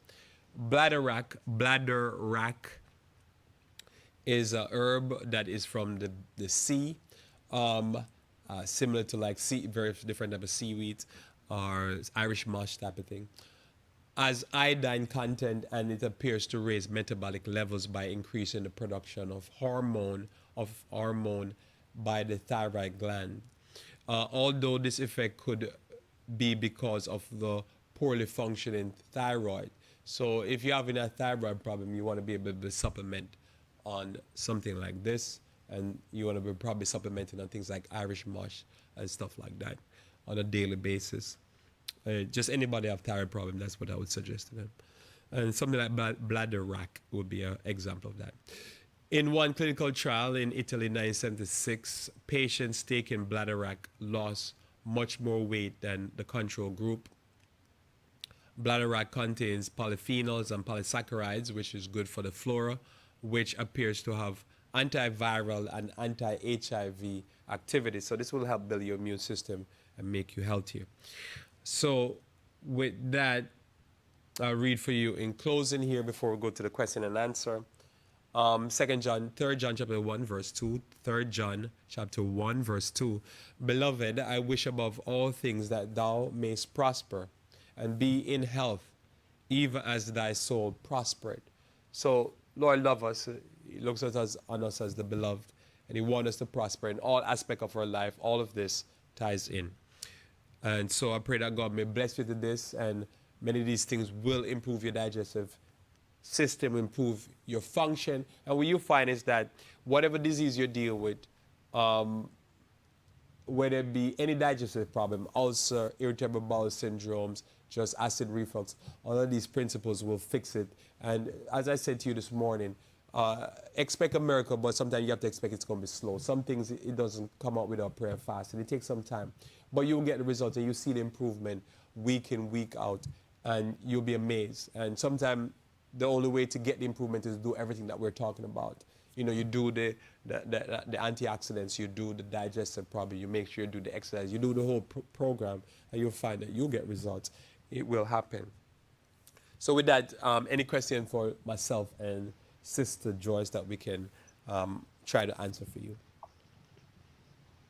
So yes, we have a few questions that have already been submitted, and at this time, please feel free to submit your questions on any of the platform, whether it's YouTube, the church website, or Facebook. The first question for the evening, Brother Diaz would like to know, and this is coming from YouTube, could someone be a vegan or vegetarian and still be constipated? Could somebody be a vegan? Yeah, because it still matters as to what's the makeup on the plate. So if the makeup on the plate is primarily, you could be a vegan and eat all refined white flour, white sugar, all those things, and a lot of high protein products, and still be constipated, because it's the vegan include high amount of fruits and vegetables. If that is the vegan, no, they can't be. But if you're eating, because remember, many people just switch the diet and they go from a standard American meat-based diet to a standard American plant-based diet. Sister Joyce, what are your thoughts?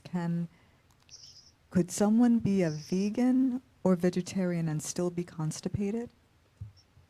Oh, without question, because I didn't go over poor food combining, but if you combine your food improperly, not only would you develop impure blood, but yeah, constipation. You know, if you're eating, say you're eating, and this is one that most people do eat. Say you're eating rice, rice, beans, and chicken, and that's a poor that's a poor food combination because what do you have there? You got grains and protein, and you can become constipated with that. And then you can in turn turn around and maybe you want some dessert, and then you'll eat an orange, banana, and figs. See, that's very poor food combining, but it'll be a dessert for some people if you don't understand that. Um, Food combining is of the Lord. So sure, it can constipate you, can create impure blood, it can make you ill, it can make you weak, it can do a lot of things to your body. It can turn you upside down. So it's important that you understand food combining. Hmm. So yes, you can be a vegan and become constipated.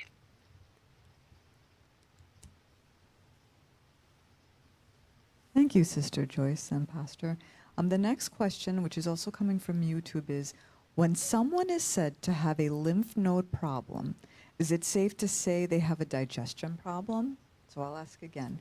When someone is said to have a lymph node problem, is it safe to say they have a digestion problem? Sister Joyce.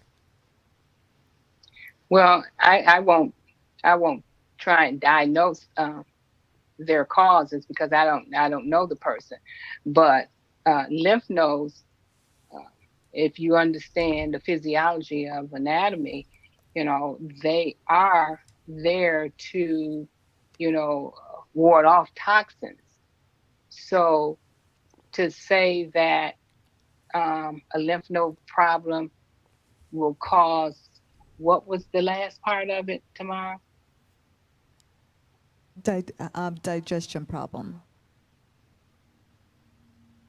you know, if you got a problem with your lymph nodes, yeah, you got a problem with your digestion because the lymphatic system is to help to ward off toxins, and so it's compiling those toxins in one area too, and yeah, you can have, yeah, of course, you can have any kind of mask, uh, digestion problem, cysts, yeah. Hmm.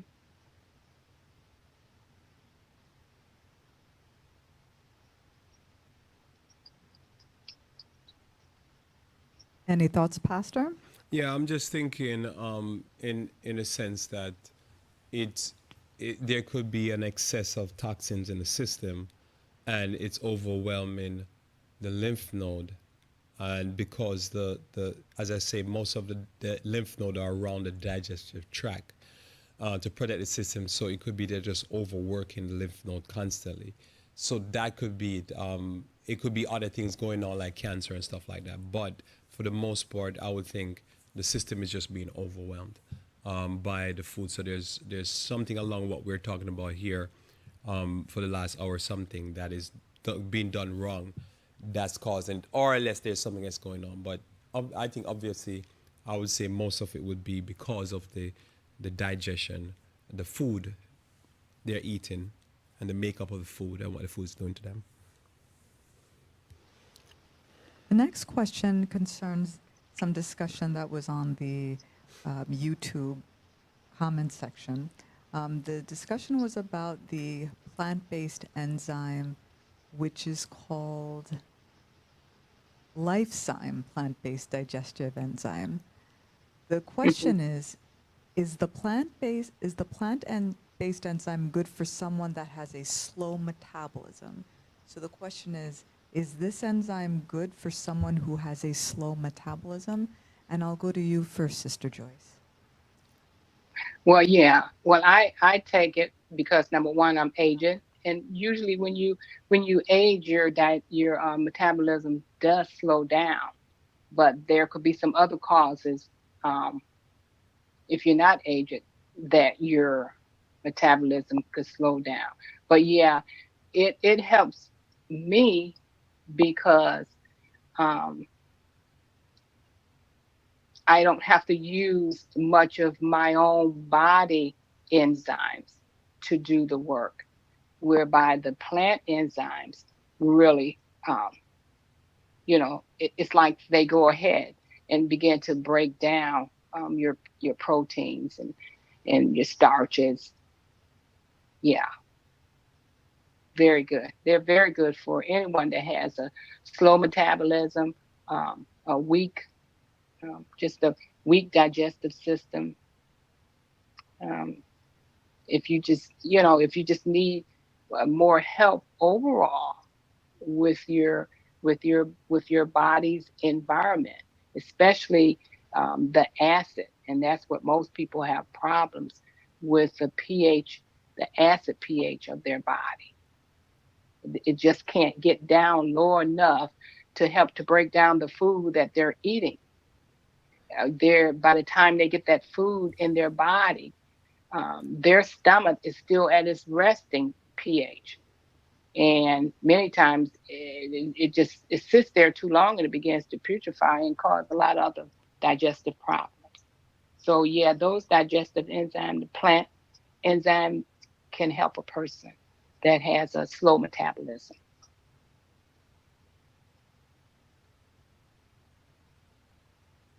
Thank you, Sister Joyce. Pastor, your thoughts? Yeah, so remember the metabolism could be slow also because not just because of the gastric juice or stuff not working, but because the makeup of the food. It could be because you have the thyroid is not working properly because of being overworked because too much late night eating. So normally a person could have slow metabolism because the thyroid is being overflogged because it can't balance because the system is out of the rhythm. It could be again because too much food in the stomach at times. So if we're because think about it, where the food should be out the stomach within 5 hours, it's now taking 7 hours. So if you start to add that to 2 meals, that's 14 hours, that's the whole day. Then you add a third meal to that. It could seem like the digestion, the metabolism is slow, but what it is it could be a mechanical problem there. Or it could be the thyroid and stuff is overworked. And so slow metabolism could be, could be a person who's a couch potato. It is a multiple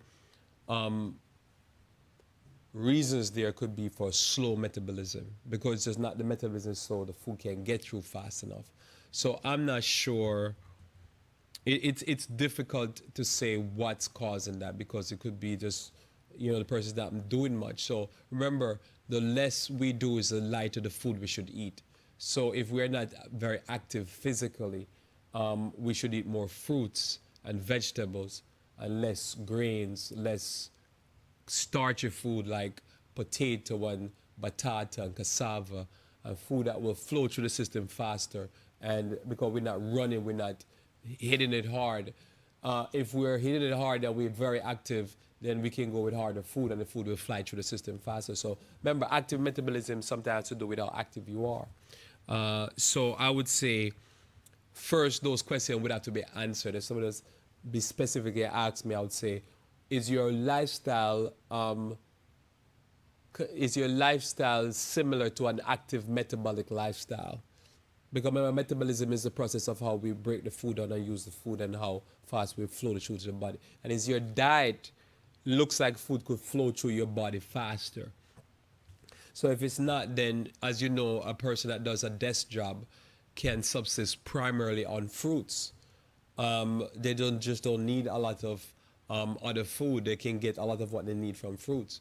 So that person, they eat a lot of fruits, it could look like they have a fast metabolism, but their lifestyle is very slow. They're like living a life of a snail, but they're eating food that would make even a snail metabolism fast.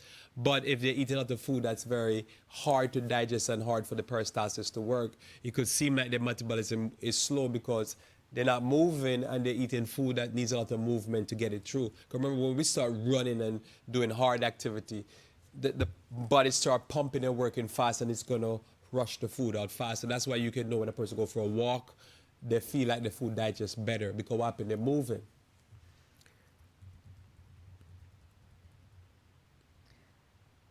Thank you for that answer. The next question, now, this question concerns food combining. So there was a lot of discussion this evening about food combining, but there's a little twist to this question. So Sister Morgan, commenting or submitting her question on Facebook, I'm sorry, on YouTube, would like to know, smoothies as a meal, how many fruits should I use or can I use at once? Raw leafy greens being a neutral, I usually do banana and then a medley of frozen fruits. Is this advisable? Sister Joyce, would you like to go first on this one? Yeah. I I guess my question to her would be, what's in that medley?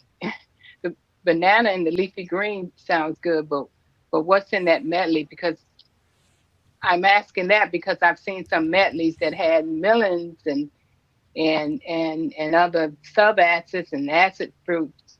So if it has a melon, I just need to know what's in that medley.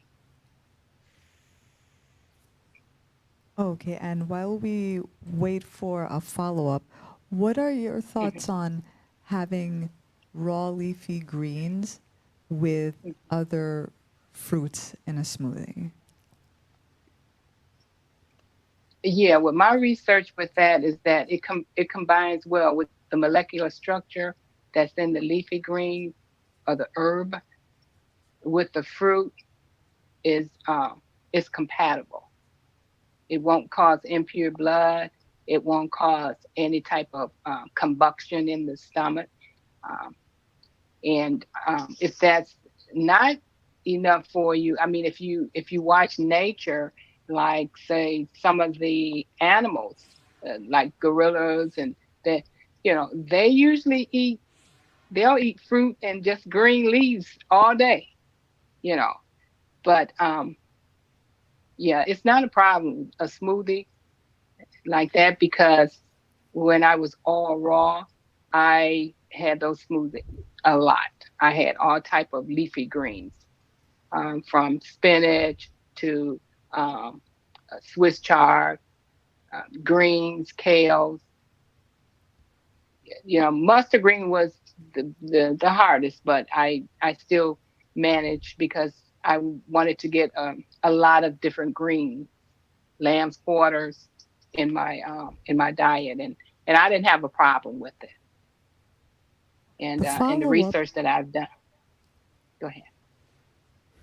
I'm sorry, the follow-up for the fruit medley.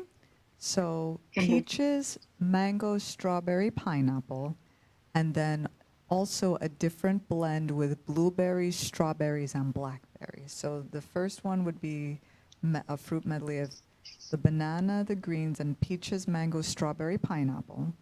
And then the other fruit blend would have blueberries, strawberries, and blackberries. Your thoughts, please?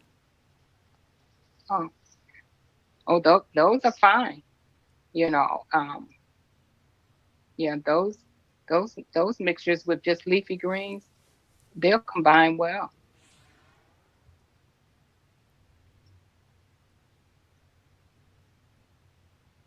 as long as she's not having root vegetables with it. Um, the leafy greens with those mellies are it's fine. And she can also, she can do some research if she wants, to be completely satisfied in her own mind. Um, they're perfect. I see a very big happy face or smiley face, so I think she's satisfied with your answer. Pastor, do you have anything to add? I think sometimes the issue with mixing fruits and vegetables has as a it comes in as a question sometimes because of a statement that many are familiar with, where Ellen G. White says it's not good to combine fruits or vegetables because it does not do well digestively, and which is true. But there's another statement that I don't have in front of me now that she states that most people or some people, for some people I should say, they could actually literally eat fruits and vegetables and it doesn't affect them because their digestive system is more powerful. I don't know if it's always good to practice certain things, but so it's easy. It's important to understand. One of the things that she said best that you have to rule as for you is what will work for you might not work for somebody else. So you could eat it, you feel okay, but when you pass stool, it is it's a lot of putrefaction and spoilage, and then that could tell you it doesn't work good for you. But in general, somebody else could partake of it and it doesn't do anything. So that's important to note. And so you find that sometimes it's best to eat protein, carbs, and say vegetables, or eat something like probably a pancake and stuff like that with fruits, and you keep it like that. But with a smoothie, what I always understand with smoothies or juices or stuff is that it's so masticated that it doesn't take much for the body to break it down and digest it. It's already broken down. And so you find that even a person with a weak digestive system who's having problems might be able to mix some things that normally wouldn't mix on a plate. And because it's going to be the blenders, especially our modern blenders. Well, I don't know if there was blenders then, but the blenders we have nowadays that are more modern and last probably 2 decades or so, they basically almost masticate and destroy the food for you, break it down to the smaller components. So you're just drinking it down. So as I say, you could have somebody that have digestive problems that almost nothing goes good for them, but they could blend up like a smoothie and throw just about anything in the blender, and it doesn't give them any putrefaction or spoilage in their stomach, and it digests very well. So, but you have to experiment that with yourself. But I think it can work real well for most people.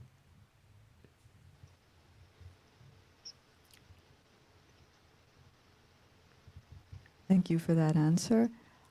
There is a question. I'm not sure that we'll be able to go into this one this evening. I think this one is probably going to take a little bit more research. But I wanted to pose it just in case you had some quick thoughts you'd like to share on it. The question is, a sister has an intra-umbilical cystic mass. What can she do for that? Break that down. It's a mass in around our lower part of our stomach. We'll have to wait for some clarification. No, just throw it in Google. Unless there's a Joyce have an answer for that. No, I'm not sure about that one, Pastor. So Joyce, you have an answer for that? No, I'm not sure about that one. Did you hear Okay, me, so perhaps Pastor? it's something we can come back to later. In the meantime, there is a question about plant enzymes. So the question is, if you could just briefly define, once again, what plant enzymes are, and then if you could also provide a natural or a non-supplement way of getting it, and then if you could just briefly talk about the supplements that you recommend. So if, once again, if you could just define what are plant enzymes, and then the different ways you can incorporate them in your diet naturally as well as through supplementation.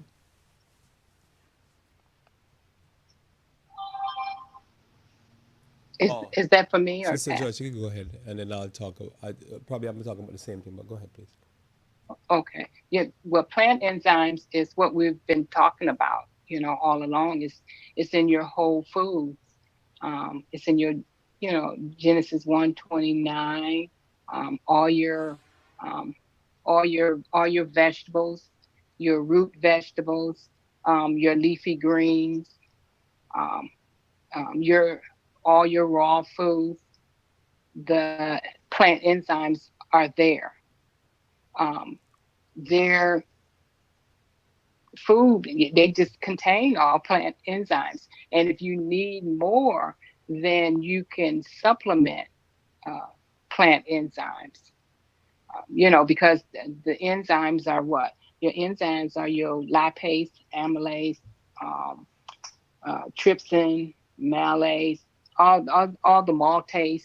All these are enzymes, and they're plant.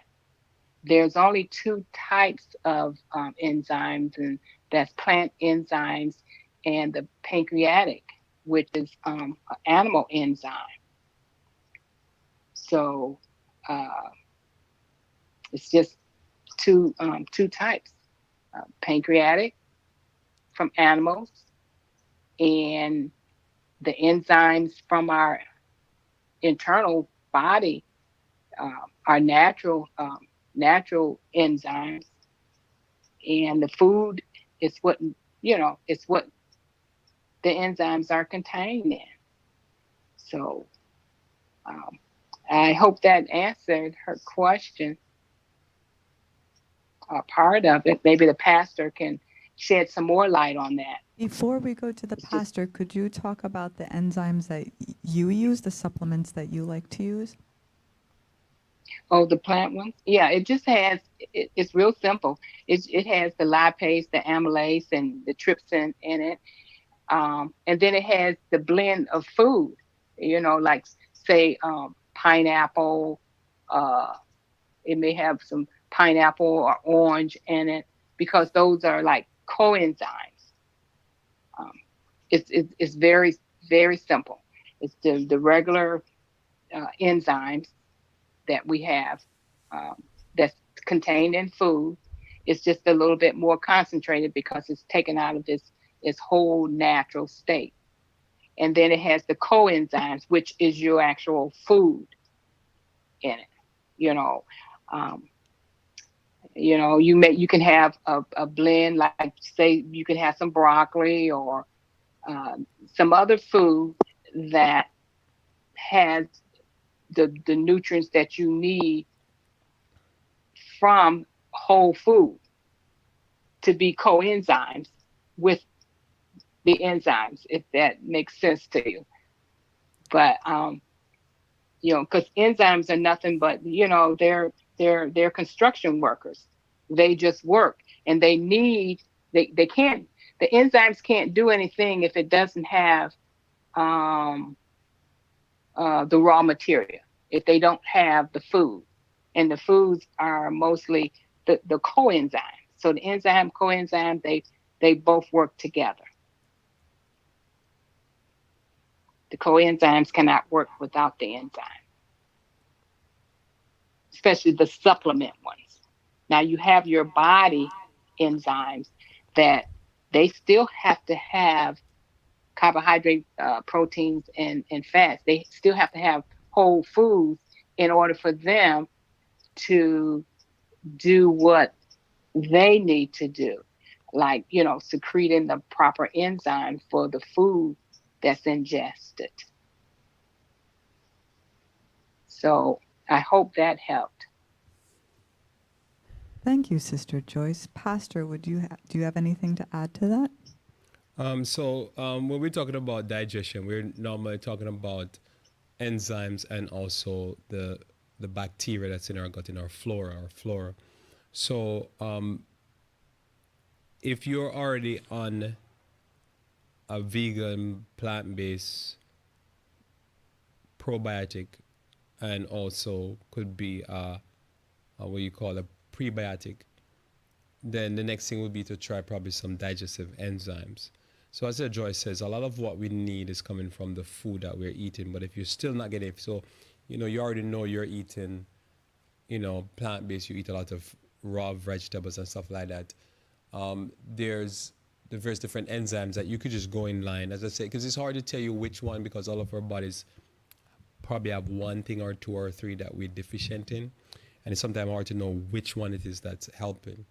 But one thing you can do is you can start out by trying the basic ones, which is papaya or pineapple type extract enzymes, so papain, bromelain.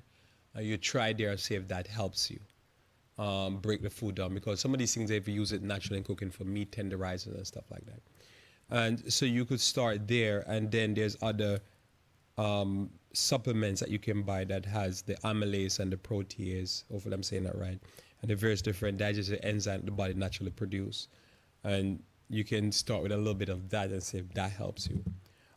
So the specificity of it is sometimes difficult because different people might have different things, and that's why there's so many companies that make so many different things, because what one idea of one company as a solution might be different for another person.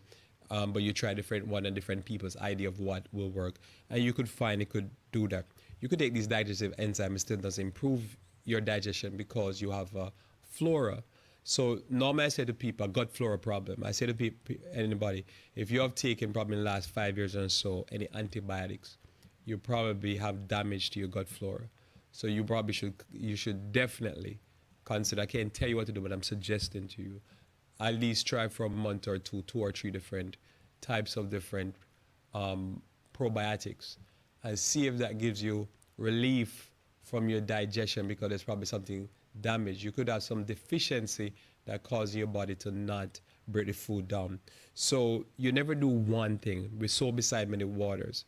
You try all the things that we're talking about, increase the raw, do all that. But if you know you're already doing everything that I said here, and you know probably it could be a probiotic problem, your bacteria is damaged because you've taken some antibiotic in the last few years, or so you're not eating too much, you're not doing all that stuff, you don't eat late at night, then I would say try a digestive enzyme. I think tomorrow I post one on YouTube. It's the name of one, but try others. If that worked for you, then do that. Try probiotic. Try. There's just various different things you can do, and see if you have some damage that is there, and if one of these things work for you, then that's your solution. But I've found that trying a probiotic has given me relief, because I too was somebody in the past that used some antibiotic, and I think I got damage to my stomach, and so because of that, that's what I'm saying. I'm talking from so most of these things I talk about is not everything, but from a lot of it from experience. And then try the digestive enzyme, and if you feel like it calms your stomach down, then that's your problem. That's the best I can say. It's and that's what it is. Why it's hard to tell somebody, especially in a forum like this, because if your doctors have problems, it's like, and they're trained to be able to figure out what to help you with. It's because what could work for even the doctor won't work for you. What could work for me won't work for you. But this is a general good direction. I'm gonna tell you, most people over the past, they've eaten, if you're eating pig or cow or chicken, you probably have damage to your flora. It's just a given. I don't think most people understand how these things are dangerous to their intestinal tract. So I think you should just go ahead and try it. If you try it and it doesn't do good for you, then stop. If it does good for you, then that's your probably a magic bullet you'll be looking for. But I think when you do everything else we see on the board here and nothing is fixing, try a probiotic. Try some asparagus. Try some green banana powder, or try some what they call prebiotic. Just go online, you'll see what I'm talking about. Probably your bacteria is good, but you just need to feed it a little bit more. So try some of that. If that's not working, try some bromelain or papain. If that's not working, try some of the amylase, protease, some of these type of stuff, and see what works. But I'm telling you, there's a solution there for you. And then in between all that, juice, drink your fruit, vegetables, do your smoothies, bone up on your anything to do with vitamin C, because what vitamin C will do, it will start to fix some of the problem. If somebody having a kind of any type of irritable bowel syndrome, any of that type of stuff, you need more antioxidant. That's a given. But try all these. If you have that problem, try some of these things. I'll tell you, you get some results. You just have to find your unique blend and match for your body and your weakness, and you'll find important. Any other question, please? Final question for the evening. Now, you did touch on it earlier, but I'm going to ask the question and ask you just to go into a little bit more detail. What's going on when someone burps or passes gas often? What is going on when someone burps or passes gas often? And I'll call on Sister Joyce Okay, first. Sister Joyce first. Well, just like what the pastor was saying about probiotics, sometimes your gut flora, you don't have enough good bacteria. When you're belching and burping quite a bit, you don't have enough good flora.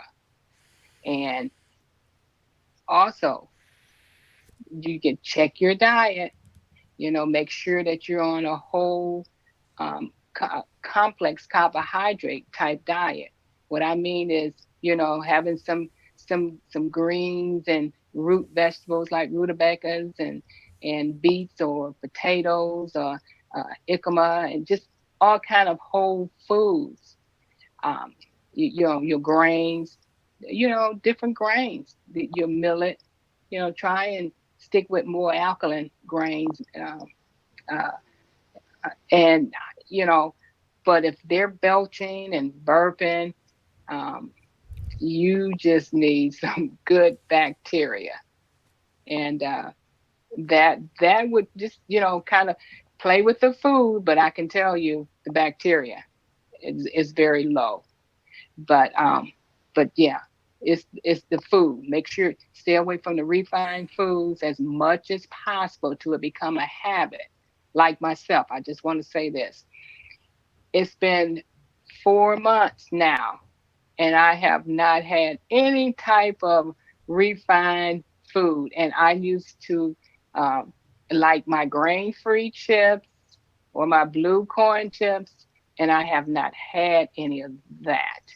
And that's a plus for me, because all the other things, the whole foods, making my own uh, plant-based dessert or whatever, it's fine. It was just I had a thing for those grain-free chips and blue corn chips. And so I know that if you just work at it, like the pastor was saying, sometimes it may take a while. It may take 6 weeks, a month, 2 months, 3 months, but if it's 6 months, you've licked it. It's just don't go back to it, you see. So I just had to put my testimony in. But with the person that was asking about the burping and the belching, definitely it's a colon issue. Just get some prebiotics, probiotics, acidophilus, lactobacillus. Put it in their gut, and they'll be fine. Drink your water. Practice all the 8 laws of health, and God will bless. Does bad food combining play any role in excessive belching and passing gas? Oh, well, yeah, it can do definitely do that. That's why I say all the things that we've been discussing, um, the proper food combining, you know, um, eating, letting the stomach rest for like 5, 6 hours, depending on, what you've eaten, um, not eating late at night. This is making it a consistent type thing. Um, that can cause you, that can all that indigestion can cause you're backed up. You can be belching, because you have not eliminated properly. You got so many meals in your gut. You're not The colon is full and backed up, the small intestines is full and backed up, till that acid, even from your stomach, is starting to reflux. It's starting to come back up. So yeah, you start with the gut. You need to eliminate. Your make sure your colon is free. Make sure that your waste is coming out within 24 hours. And if you know that you're having a constipation problem, first of all, then you want to, you know, do an enema. Give yourself an enema to start the relief process. And then, because then take your acidophilus or your probiotics, um, yeah, or you can um, purchase some type of colon cleanse um, from Healing Vineyard or from the health food store or from your backyard if you don't have any animals. But you need to make sure that your bowels are open. Get some probiotics. You'll be fine. Or take some charcoal. But yeah, bad food combinations can definitely do a job because you're not releasing yourself.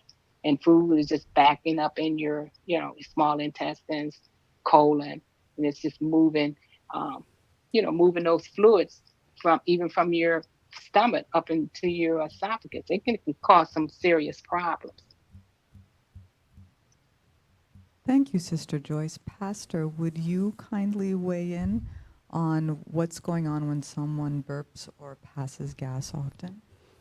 So everything that Sister Joyce was saying, the probably is a problem with, well, we're naturally supposed to have movement and air inside of our system, but also if it's extra, then it could be the digestive enzymes not working, the food combination, the food on the plate, everything that we discuss here could cause an increase in, bloating, more gas in the abdominal, and then more passing of gas. And so you could eat something that you're allergic to and you just find yourself having extra.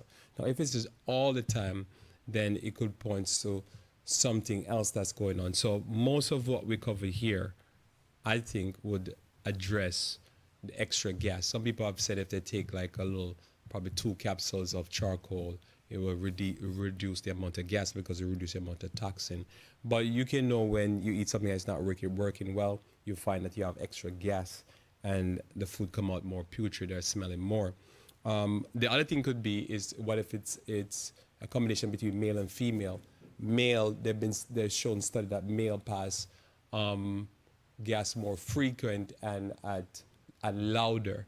So it could be because it's a male, and so the question could be coming from a female. And so it's actually, man tend to do things more manly, natural. That's how God make man to sound louder.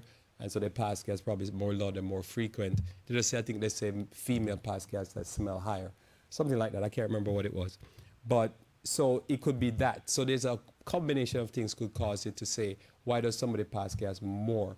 But I'd say everything that we cover here, if you do them, you'll find that you could have less gas, less bloating by just watching food allergies, watching your food combination, making sure your flora is intact, making sure your digestive enzyme intact, eat more raw, just taking some charcoal or something, don't eat when you're stressed out. The combination of things could make food not digest properly, and then you end up with more gas, because that's what's going to happen is more churning going on and more waste going on. So waste, if you ever see something like fermenting, it gives off a lot of gas. So more fermentation gives off a lot of gas, more sugars in the system. The person could probably have some type of other infection going on, something going on. There's multiple things could cause that. So you try some of these things that we talk about, and whatever you try, that could be one indication that it's working. You're passing less gas, you're having less bloating, less rumbling of the stomach. That's a beautiful thing. And those are all our questions for the evening. Well, God bless again. It's a blessing again. Remember, the next Sabbath, as tomorrow comes to sing the closing hymn, next Sabbath we're doing the morning program where we're going to continue with the cleansing, washing, and so forth. And then in the evening, we're going to talk about cancer. So we're going to close off with what probably one of the biggest incurable diseases of our generation. We're going to be talking about cancers next Sabbath at 5 p.m. By God grace, you'll be here with us. And in the morning, most actually, we're doing a Sabbath school again. And in the midday, we're doing about cleansing and washing to kind of close off this health quarter. For the whole quarter, we've stayed faithful to health. Next quarter, we're going straight into law and the spirit of the law. And then we'll be doing prophecy studies in the evening at 5 o'clock. So straight through next quarter, we're going to be talking about law, the spirit of the law. We're going to talk about some prophetic studies. So pray that God may bless you for the rest of the Sabbath and also for you this upcoming week. This week, as I say, every week seems to be pure excitement in this world. So much change is going on. And I pray that you may stay safe. And as I say, stick with us here and join us back again next week as we sing our closing hymn. May God bless you, one and all.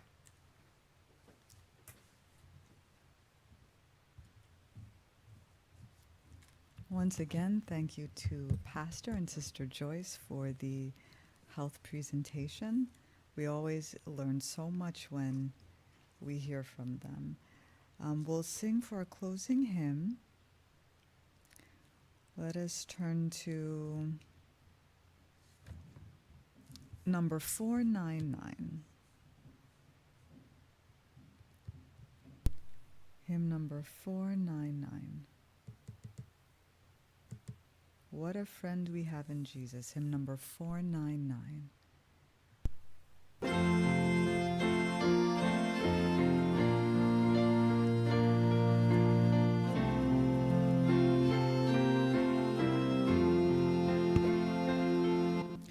What a friend we have in Jesus, all our sins and griefs to bear.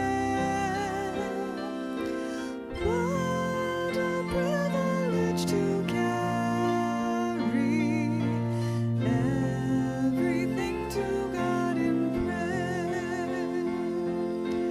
Oh, what peace we often forfeit. Oh, what needless pain we bear. All because we do not carry everything to God in prayer. Last stanza. Are we weak and heavy laden? Come, Lord, with a load of care. Precious Savior, still our refuge. Take it to the Lord in prayer. Do thy friends despise, forsake thee? Take it to the Lord in prayer. In his arms he'll take and shield thee. Thou wilt find a solace there. Thank you once again for joining us for this evening's health seminar. At this time, I'll ask you to please bow your heads as we have our closing prayer. Dear, kind, righteous Father, Lord, truly we can say it was a blessing to be in thy house this day. I thank you, Lord, for the Sabbath that we've spent, the things, Lord, that we've discussed and meditated upon and read from Sabbath school to this very moment. I ask, Lord, that you might bless each one who was logged in, and I ask that you might help us and give us the strength that as we learn these new things, or as we learn more and more about health, that we'll put these things to good use to take care of our bodies so that we can use them, Lord, to in your service and to encourage others and to share this information with others that they may too receive the blessings of health. I also ask, Lord, that you will be with us in this untried week, that you will guide us and keep us, and that the blessings that we receive this day will sustain us until next Sabbath. I ask that you will continue to be with all those, Lord, that were online this evening, and that your Spirit will remain with us. In Jesus' name, amen. Thank you once again for fellowshipping with us through this Sabbath. I pray that you will have a